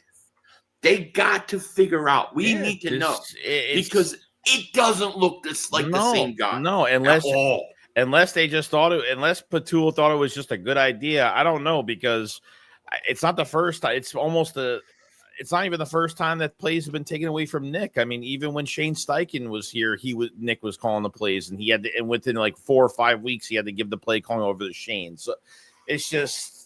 I'm not sure Patullo's the guy. He might be the scapegoat right now. I'm telling you, I know it's crazy. Brandon says Nick is not calling the plays, laughing my ass off. It's clearly Patullo.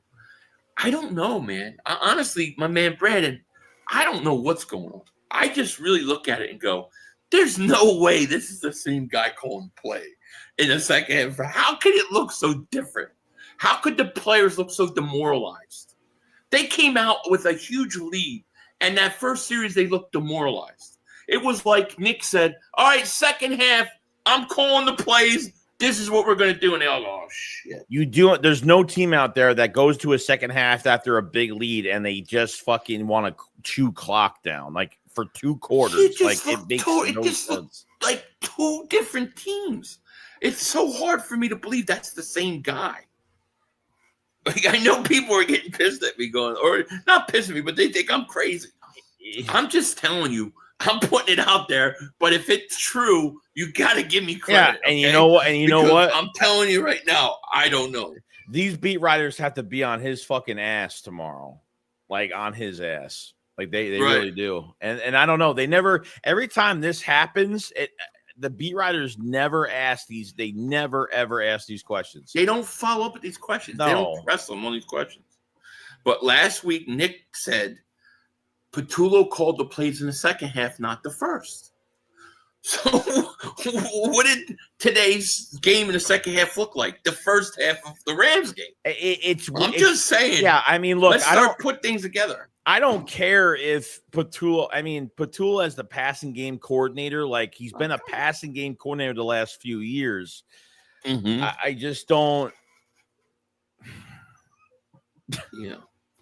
I just don't know, man. Like I don't know. I hate having to figure this out. Like there should it should be on the offensive coordinator is on the coordinator. Dude. I mean, dude, Philly 500 smells some foul in the air. Yeah, I wasn't born yesterday. I ain't buying it. Something's up. Yeah, and J.M. Barvich says the same thing. I suspect we are not being told the whole story. I hope Laurie is closely scrutinizing the situation. I agree. AJ said something at halftime, and the team was shook the second half, my opinion. What, you think like AJ was like yelling and stuff? Like, I don't think, I think the players love AJ. I don't think it was anything like that. I think the first half, Jalen or Nick called the plays. Second half was Kevin called it. Well, but that's what I'm saying. Like, somebody's calling the plays in one half, and somebody's calling the plays in the other half. I personally, this is Philly 500 conspiracy theory right here. I don't believe the same guy's calling the plays. Yeah, and whoever's doing it, I don't believe it's the same. I hope it fucking leaks out. I hope this shit leaks. I hope something just is said by mistake and it just leaks out and we find out. Come on, 500. You said the same thing about Moore. I was right about Moore. That was exactly right. After week 4 last year, Kellen Moore took over the play calling 100%. There was issues with this with Nick Sirianni last year. There were issues with it 2 years ago. I'm not making it up. Joey, am I right? Was this been an issue? Yeah. It was an issue last year too. Mm-hmm. And so I think Nick takes play callings when he wants them. I'm sorry. I do. I know people think I'm crazy. 500 Sirianni is mixing his BS ideas with Patullo. I really do believe he has a say in this because we said the halves were very different. We shifted Nick's BS in the second half. Very possible. All I can tell you is when Nick said that Patullo didn't call plays the first half, but the second last week. I was on my live stream when that came out, and I said I don't believe it. I think Nick's just covering. After today, man, I don't know. You just got to look at it. That doesn't look like the same guy calling the same plays.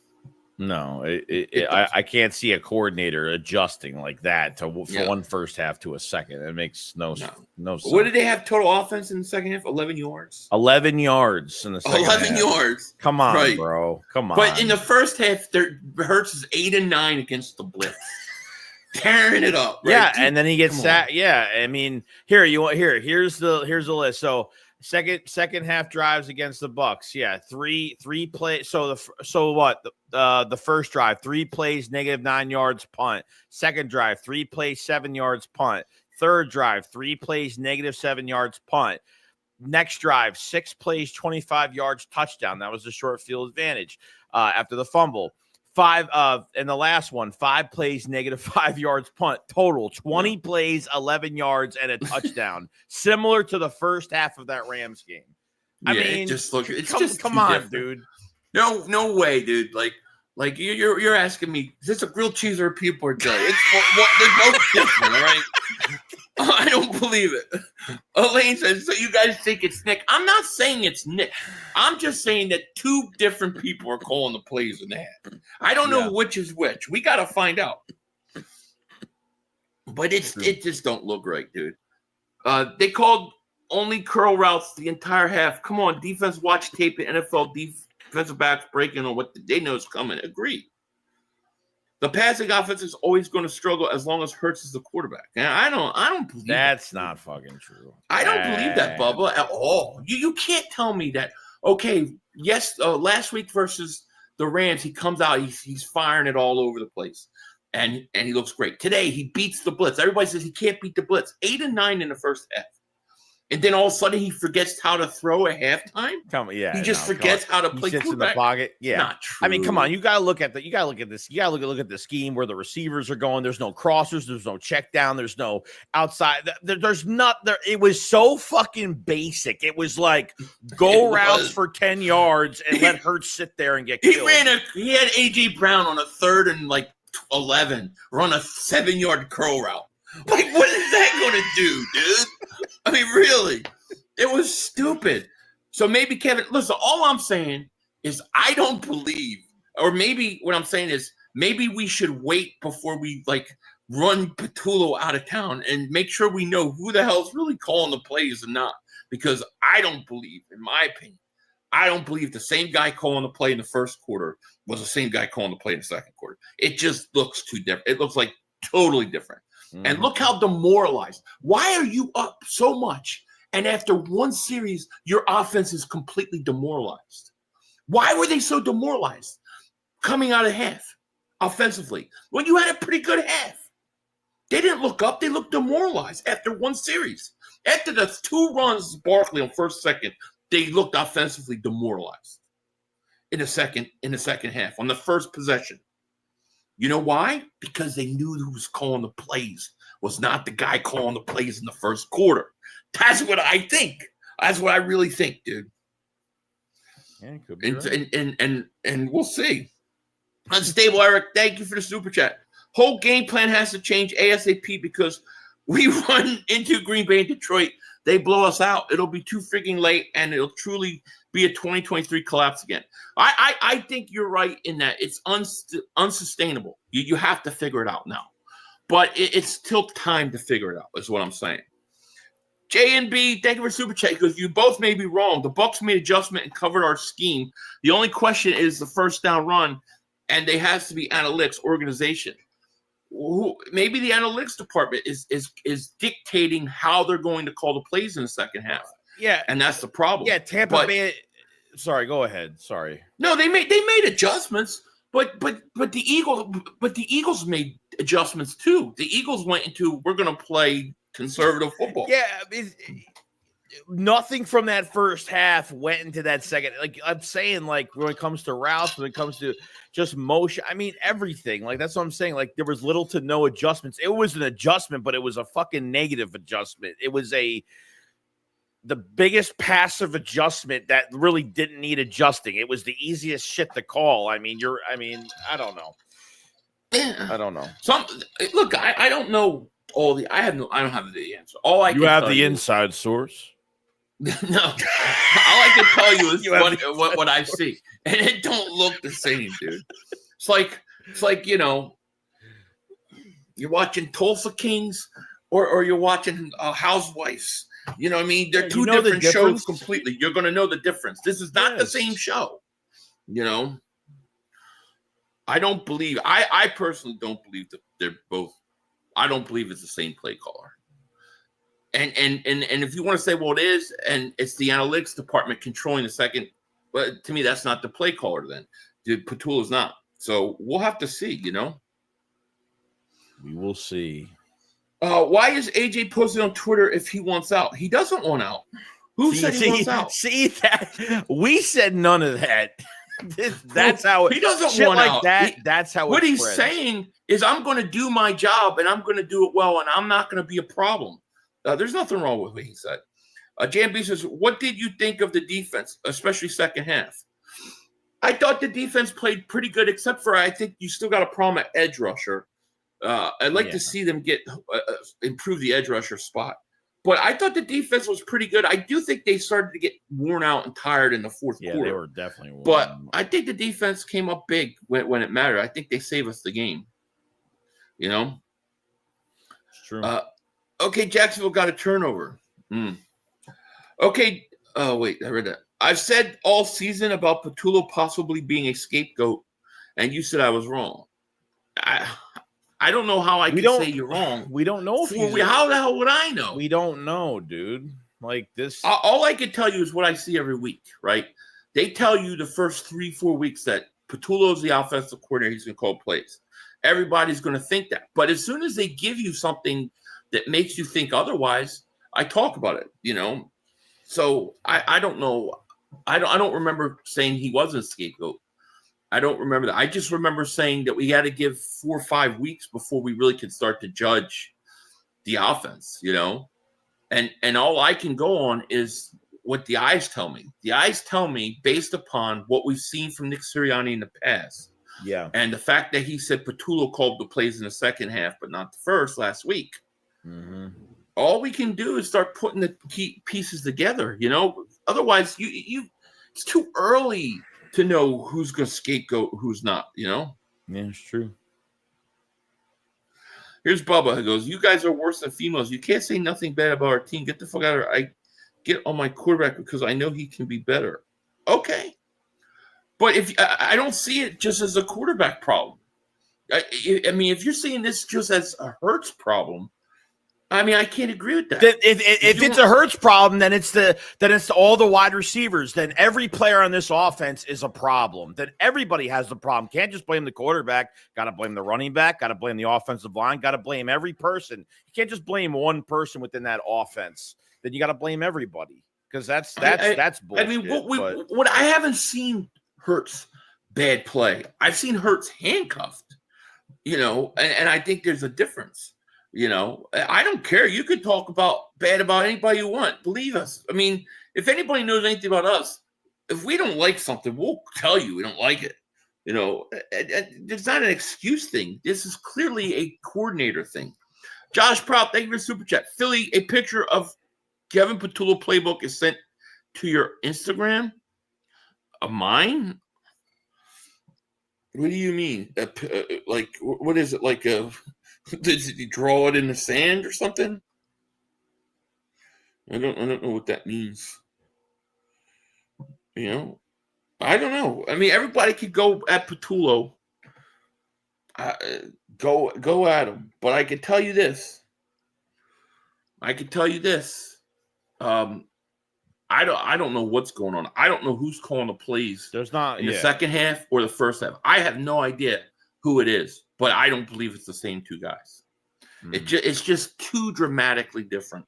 Yeah, for me to believe. Yeah, so too much. How do you go from one mindset? You game plan all week in the first half one way. How do you go away from that? Yeah, in the second half. Yeah, I mean, if you want to be conservative, do it like start of the fourth. Score a couple touchdowns, then start it in the fourth, middle of the fourth. Yeah, then I can understand that. I can understand it, maybe just to put the game away and not put too much on the players, whatever. But this drastic change from first half to second half, I mean, I don't feel like the same guy is doing that. I don't know. Weird. Spreader says, I don't want to go up until I'll pack his bags for him. Listen, maybe it is him, okay? I don't know. All I know is this. There's two different people dealing with this offense right now. I don't believe it's one person. You know?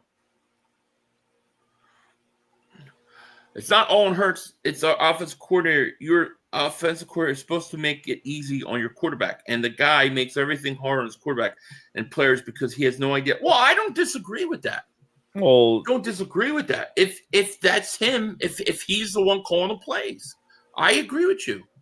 But I mean, we can't say in the first half. Can we agree that the first half, the play calling was pretty good for the most part? The second half of the Rams game and the first half of this game, can we agree that the play calling was good? Yeah, you're giving the defense a play over and over again that you're replicating in the second half, and the more times they blitz, the more times they put pressure on Hurts, they're going to read this play every single time, which results in negative yards for Barkley, receivers not getting open because they're running in one straight line, and Hurts being on his ass the entire fucking second half. And that happened too. So, there's only so much control a quarterback can have when you're putting in that situation. I don't know. If we're gonna say that the second half and first half were good, then somebody came up with that. Who came up with that? Who's doing that? And if we're gonna say that the second half and the first half of last week was bad, who called that? Are you telling me that's the same guy? I don't know, man. It don't look like the same guy to me. And if it is the same guy, then it's criminal. They should run him out of town, because anybody to change your offense like that dramatically, when you just call play, it's crazy. But I almost think maybe Nick was being honest now. I'm really starting to believe that. Philly, I would like to get the wide receivers in the run game, like end arounds or something. Of course, me too. AJ's Twitter post, great Twitter post. I think he said, I'm not going to complain. I'm not going to cause problems. I'm not going to do that. I'm going to do my job. I'm going to be quiet, but don't expect me to go out there and speak up like I did last week because you didn't listen. What's wrong with that? He's not causing problems. He's just being honest. I have no problem with it at all. No, I don't either. My opinion is that they came out in that second half down because they knew that there was going to be another play caller. But we'll see. We'll see. And I don't know which one is which. I don't know who's calling the plays in the first half, second half. I just don't think they're the same person. Yeah. What if Howie's calling the plays, right? Agreed. You watch, dude. It's going to come out. I'm right, Joey. It's going to be like the bye week. And it's going to come out, Nick's been calling the plays. You watch. And then people are going to be like, you wanted to run Patullo out, and it was Nick. And I'm going to go, no, I said I didn't know who was calling it. You watch. It'll happen. Yeah, we did that. We talked about the special teams early in the podcast. Yeah. You know, it was fantastic. That punt, the punt block for touchdown was huge. I thought they were pretty good special teams. Except for, I thought, they allowed a couple bad returns, though. Yeah. So.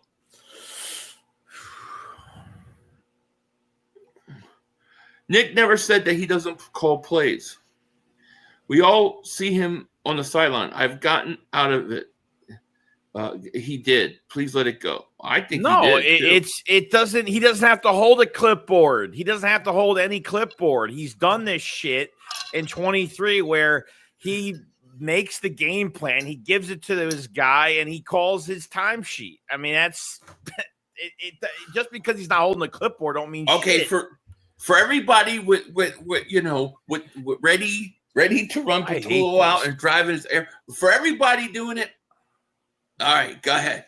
But I'm telling you, I'm going to wait and see who's actually making the mistakes here, because I do not believe. Nobody can convince me that's the same guy calling the plays. I don't believe it. And I don't know who is who. So I'm going to wait and see how it rolls. Yeah. Catwoman says, I think it's Patullo calling the plays in the second half, but because Nick said so himself and Jalen went off on Patullo after they finally scored a touchdown in the second half, I think all of this was Patullo.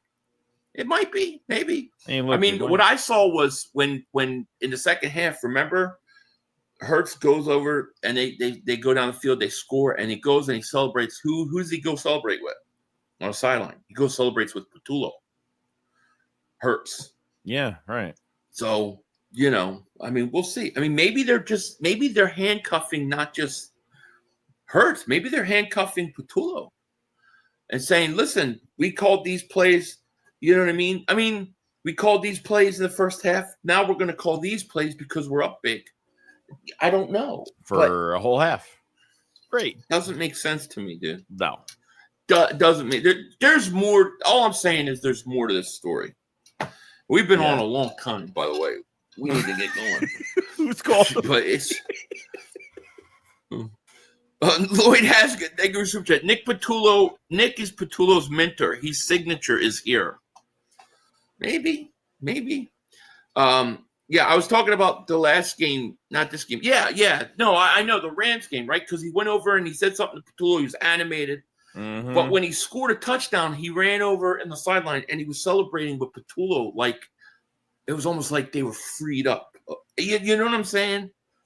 But, I'm sick of Philly shit. I'm tired of Joey shit. I'm tired of our offensive coordinator shit. We're tired of your shit. Chris Kaufman.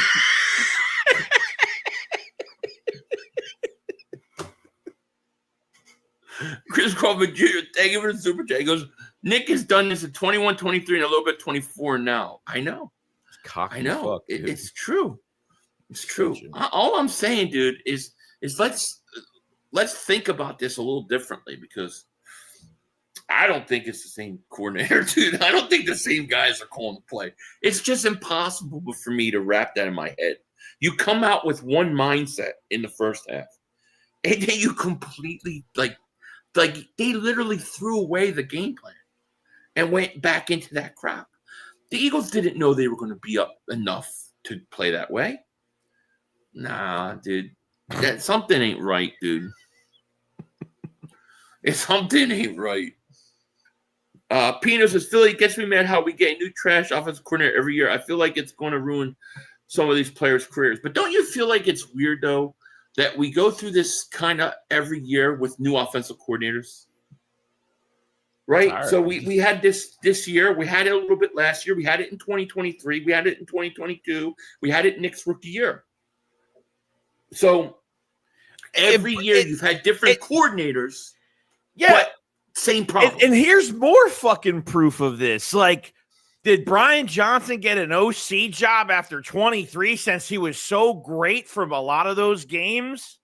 No, not an OC job. You know why? Because he told other teams that he was calling Nick's playbook.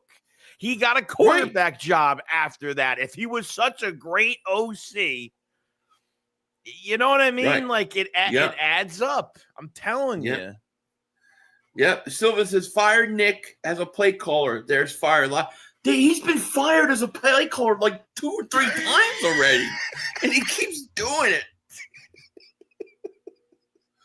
AJ says, if you're unwelcome, just withdraw and shrug your shoulders and cryptically said, I love you all. Interpret how you will. Yeah, I don't interpret it like that. I got the quote right here, and I'll bring it up again. It says, if you're not welcome, not listened to, quietly withdraw. Don't make a scene. Shrug your shoulders and be on your way. He's talking about he didn't talk to the media today, right? Joey, he didn't talk to the media, right? He wouldn't talk to the media today. He wouldn't talk to the media today. Right. That's what he's talking about. Because why? Because last week he went out there and he spoke and told what they have to do about the offense, and they didn't listen to any of the players or what they had to say. So what he's saying is, I'm not going to start a problem or a scene, but I am going to be quiet about things. I have no problem with that. Yeah, I have no problem with it. Yeah, respect. I love the fan stuff, and I'm sorry I'm not talking to the media and stuff, but it goes on deaf ears. So I'm just going to do my job and focus on that. That's better than what T.O. did. You know, Yeah, you don't got that. Wait if you think Nick offensively doesn't have a field for the game. What if Pitullo is the same way? I don't know, Billy Covington. I don't know who necessarily is to blame. I don't know. Maybe both of them are. All I can tell you is I don't believe the play caller in the first half is the same play caller in the second half. I just don't believe it. You know?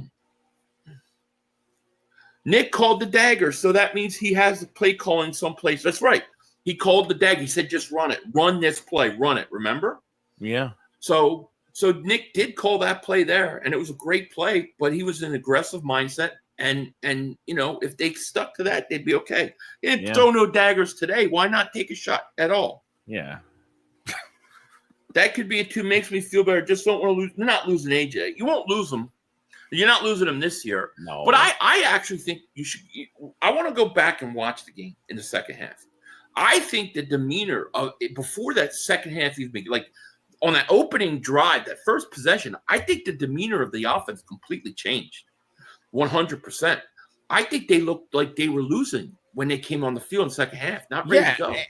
And you know, you got a bad snap by Juergens. Like there was just more. Like I felt like they didn't know what they were doing. There was guys looking back trying to figure out. Like I don't know. There just seemed like there was definitely, like you said, there was definitely more confusion. There was definitely more going on. Like we were out of sync. Yeah. It could be that could be too. Makes me feel better. Just he ain't going nowhere, man. Not this year. I mean, they couldn't trade him if they wanted to. The cap hit is too. He can't. Big. But I think everybody's. You know, we always worry because it's AJ. But I look at it and I say, well, he's just saying, I'm not going to be a problem, but I'm not going to speak up because they're not listening, and I'm okay with that. You know, better than him being TO, trashing his quarterback and his coaches and, you know, all that. Monica says, so y'all forgot. Y'all coach Nick was about to lose his job in 2023. He's calling plays. But you all do know it's easy to research and look up Nick saying he called plays in 22, 23, 24, and again 20. It's true. He said it. He has literally said it. And I'm not saying I'm a big fan of Pitullo. I'm just saying this don't look like the same guy, you know what I mean? No, definitely not. Yeah. Nick didn't call the dagger. Moore did. He was just letting Nick know I'm not playing it safe, going for the kill. Nick was like, yeah, run it. No, just run it. So I would have to see the context of that beforehand, but it sounded like Nick was saying just run that play. Fade to Gaming, thank you for Super Chat. Goes, we have a strange case of Dr. Jekyll, Mr. Hyde. The strangest case, dude. Strangest case. They're showing the replay right now. It's crazy, dude. 24-6 at third quarter, 9:57, and they throw their 70-something yarder. 24-6, dude. I don't know. Something ain't right, Joey. Something ain't right. Bubba Kellen asked if he could call the dagger, and didn't tell Nick. He asked Nick. Hurts gives Nick's plays he likes. I wonder that's still plays into it. Yeah, the whole second half. I hope the question is brought up in this show tonight. I hope they're brought up in the media. Don't you? Because I don't think they'll ask these questions. I don't think that we'll get these kind of answers when the media interviews these guys. They won't. So Hurts had the best completion percentage in his career of the first half of this game. Okay. And then the second half of this game, he had the worst, right? He did not complete a fucking pass. You know what I mean? Like, it's so out of the box weird. It's just, I mean, it's not like, you know, he had a mediocre. It's like you go from one extreme to the other extreme. I can't believe that's the same guy. I just can't. Andrew, he says, I mean, the fact that Chargers were being talked about as the best team since '89 49ers, and they lost to the rookie and the Giants. Yeah, a rookie and the Giants. I agree.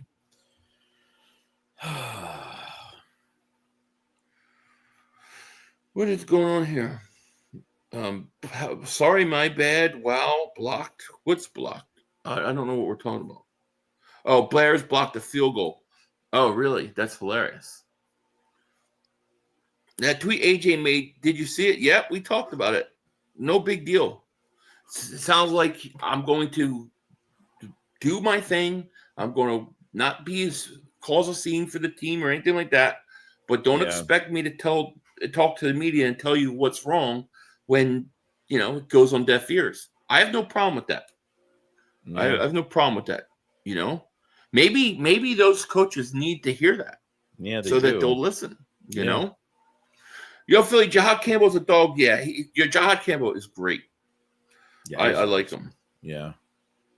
So, do you think the Bucs are upset with the Eagles when they brought back the young heavy kid for a tush push and you don't use it, and the kid got a game check? I don't know, but yeah, I thought they were going to use him for that. I love the fact that they pitched it out. I thought that was such a great call. Easy, yeah, it was an easy score. Those two shuffle passes early on were great calls. Like, they had some really good calls in the first half. Yeah. The second half, old Patullo turned into, he's like the Credible Hulk for play calling, I guess. JMB, thank you for the super chat. Patullo is Jekyll Hyde. He morphs at the half. I know, right? It's like crazy. Anyways, guys, we've been on here too long talking about this. You got to enjoy the win. Please enjoy the win. Yeah, you still got a little bit. We can complain about everything later. We're 4-0, man. Joey's biggest complaint I ever heard. Yes, the things to improve on, obviously, but they're 4-0. Joey, you're not complaining at all. No, but like, I respect the other opinions, but the thing I just can't respect is that I just have to forget, because of what happened in 23 and, that we're scheming by teams and we're taking our foot off the gas. And, like, this is the test now is, do they do this the next few weeks? That's, the way I see it, the last year, early on in the season was the same question and they figured it out. The question is will they figure it out now? Remains to be seen. Yeah, we'll see. Look, I'm just gonna say, like you just gotta have your wall up. You just gotta have a fucking wall up with this team because anything could happen. So remember, we said in 23 win is a win. Like we were just going with it. We were going with the flow. I get that. Win is a win, and we got like that. So now it's like a win is a win, but my walls are up, and like that's all. That's all it is. I like to say a win is a win, but this is unsustainable. And meaning you got to fix it. Yeah. And now you're only 4 weeks in. So I'm not going to push the panic button yet, but if you get to week 10, 11 and it's the same thing, then it's a problem. That's what happened in 23. What happened in 23 was they couldn't fix it. Then they started to panic. They fired their defensive coordinator, which just threw everything in chaos. They're not going to do that this year. Yeah. No, I agree. Boss, thank you for the super chat. What's up with AJ tweets?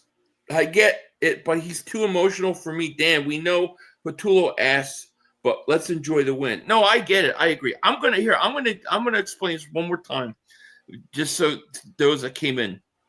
Here's the tweet, right? If you're not welcome, this is a Bible verse. If you're not welcome, not listened to, quietly withdraw, don't make a scene, shrug your shoulders, and be on your way.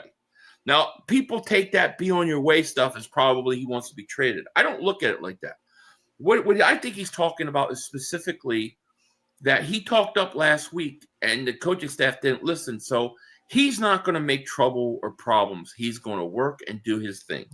And he didn't talk to the media after. He got dressed and basically went on his way. So I don't think it's as bad as people think. I just think people are taking it the wrong way. Bubba, I'm streaming the Cowboys game. I'm gonna stream it. James, member for 30 months, thank you. Says, hey Joey, hey guys. What's up, James? What's going on, my man? How are you? Yeah, I think that's your yeah, it is. I appreciate James. We just gotta be patient with it. Like I said, like I'm just like, I'm happy that we went through the tough schedule and the hardest part of our schedule, which I think it was the toughest part. And We got to 4-0, and I figured maybe we would have been 3-1. I mean, they got through it, and that's great. So they just got to continue, and they just got to, like, the next few weeks. Like, it's going to depend on the next few weeks, and we're going to nitpick at things. Like, trust me, if there's something that me and Philly don't like, we're going to call it out. Like, it's going to happen. That's just how it is. That's it. Yeah. You know. Birds Asia 3 says, tell Big Dom stop calling all the plays. It's Dom. Could you imagine if he was the one like masterminding this whole thing? That would be funny. I look good for 30. I'm starting to believe you. I woke up and thought I was 31 today. I said, oh, right. But I'm not. What are you going to do? Yeah, it's Jeff Bone. Hit that like. So thank you guys like for being here, man. I got to let Joey go. He's got to get the hell out of here. It's getting late. We've been here a long time. But look, yeah, there's things to work on and fix. There's going to be a lot of, drama with AJ. You could already tell. I wouldn't get all caught up in it, dude. I wouldn't get caught up in it. No. Enjoy the win, you know. Mm-hmm. But done, Syrian check. That's true. Reality. Wayne Reality, member 31 months. Thank you, Philly Joey. The AJ tweet sounds like a quote out of the book he read, or a book like it, where 4-0 play calling is usually group effort. It's actually a quote from the Bible. It's from Mark 6. So yeah, and I didn't know that off the top of my head. All right, Philly. But yeah, don't let me start. Just to let you guys know, it is from the I'm just saying, so I don't see it as an aggressive thing against the Eagles. He's think getting it's traded. Oh my god! Wouldn't people love that? Diva. Seriously? Yeah. Crazy, right? Yeah, people. All right, guys, we are going to get out of here. I got about a half hour. I got to do overlays and my scoreboard for the game tonight, so we can laugh at Mark and have fun. I'm going to enjoy this game for 48 hours because of all the complaining. Don't forget, this is a team that we couldn't beat, dude. We couldn't beat for a long time. Now we beat them and we're complaining. Like we got to enjoy it a little bit. We do. But all right, Andrew, Dr. Andrew, thank you. Bible thumper. I need to. I'm working on that. Actually, I'm trying to be. But all right, guys, we are going to get out of here. I hope you have a great night, and hopefully you guys join for tonight's Sunday Night Football. With that said, peace out. Bye. Bye-base. Plenty of time. Come on. Oh, shit! Dad! No! It's over! It's over! This game is over! Cut it off! It's over! Fuck. Congratulations, Green Bay. Congratulations, Green Bay. Congratulations, Green Bay. I said run the ball. Congratulations, Green Bay. Dak Prescott, you need to be fired today. That was on you, Dak. That was on you, Dak. That was on you, Dak. I said run the ball. That was on Dak Prescott. Trying to feed the ball. Trying to feed the CeeDee Lamb. Trying to feed the CeeDee Lamb. You tried to feed the CeeDee Lamb. You got to give it to CeeDee Lamb. God. It's over. It's over, Dak. Put Trey Lance in the game. Trey Lance can't do worse than you. I'm an idiot because I buy into this shit. Because here's the thing. I am a grown-ass man. And I talk the talk. It is killing me. I feel it coming. I feel like it's going to take Jerry Jones taking. Cut it off. It's over. Fuck.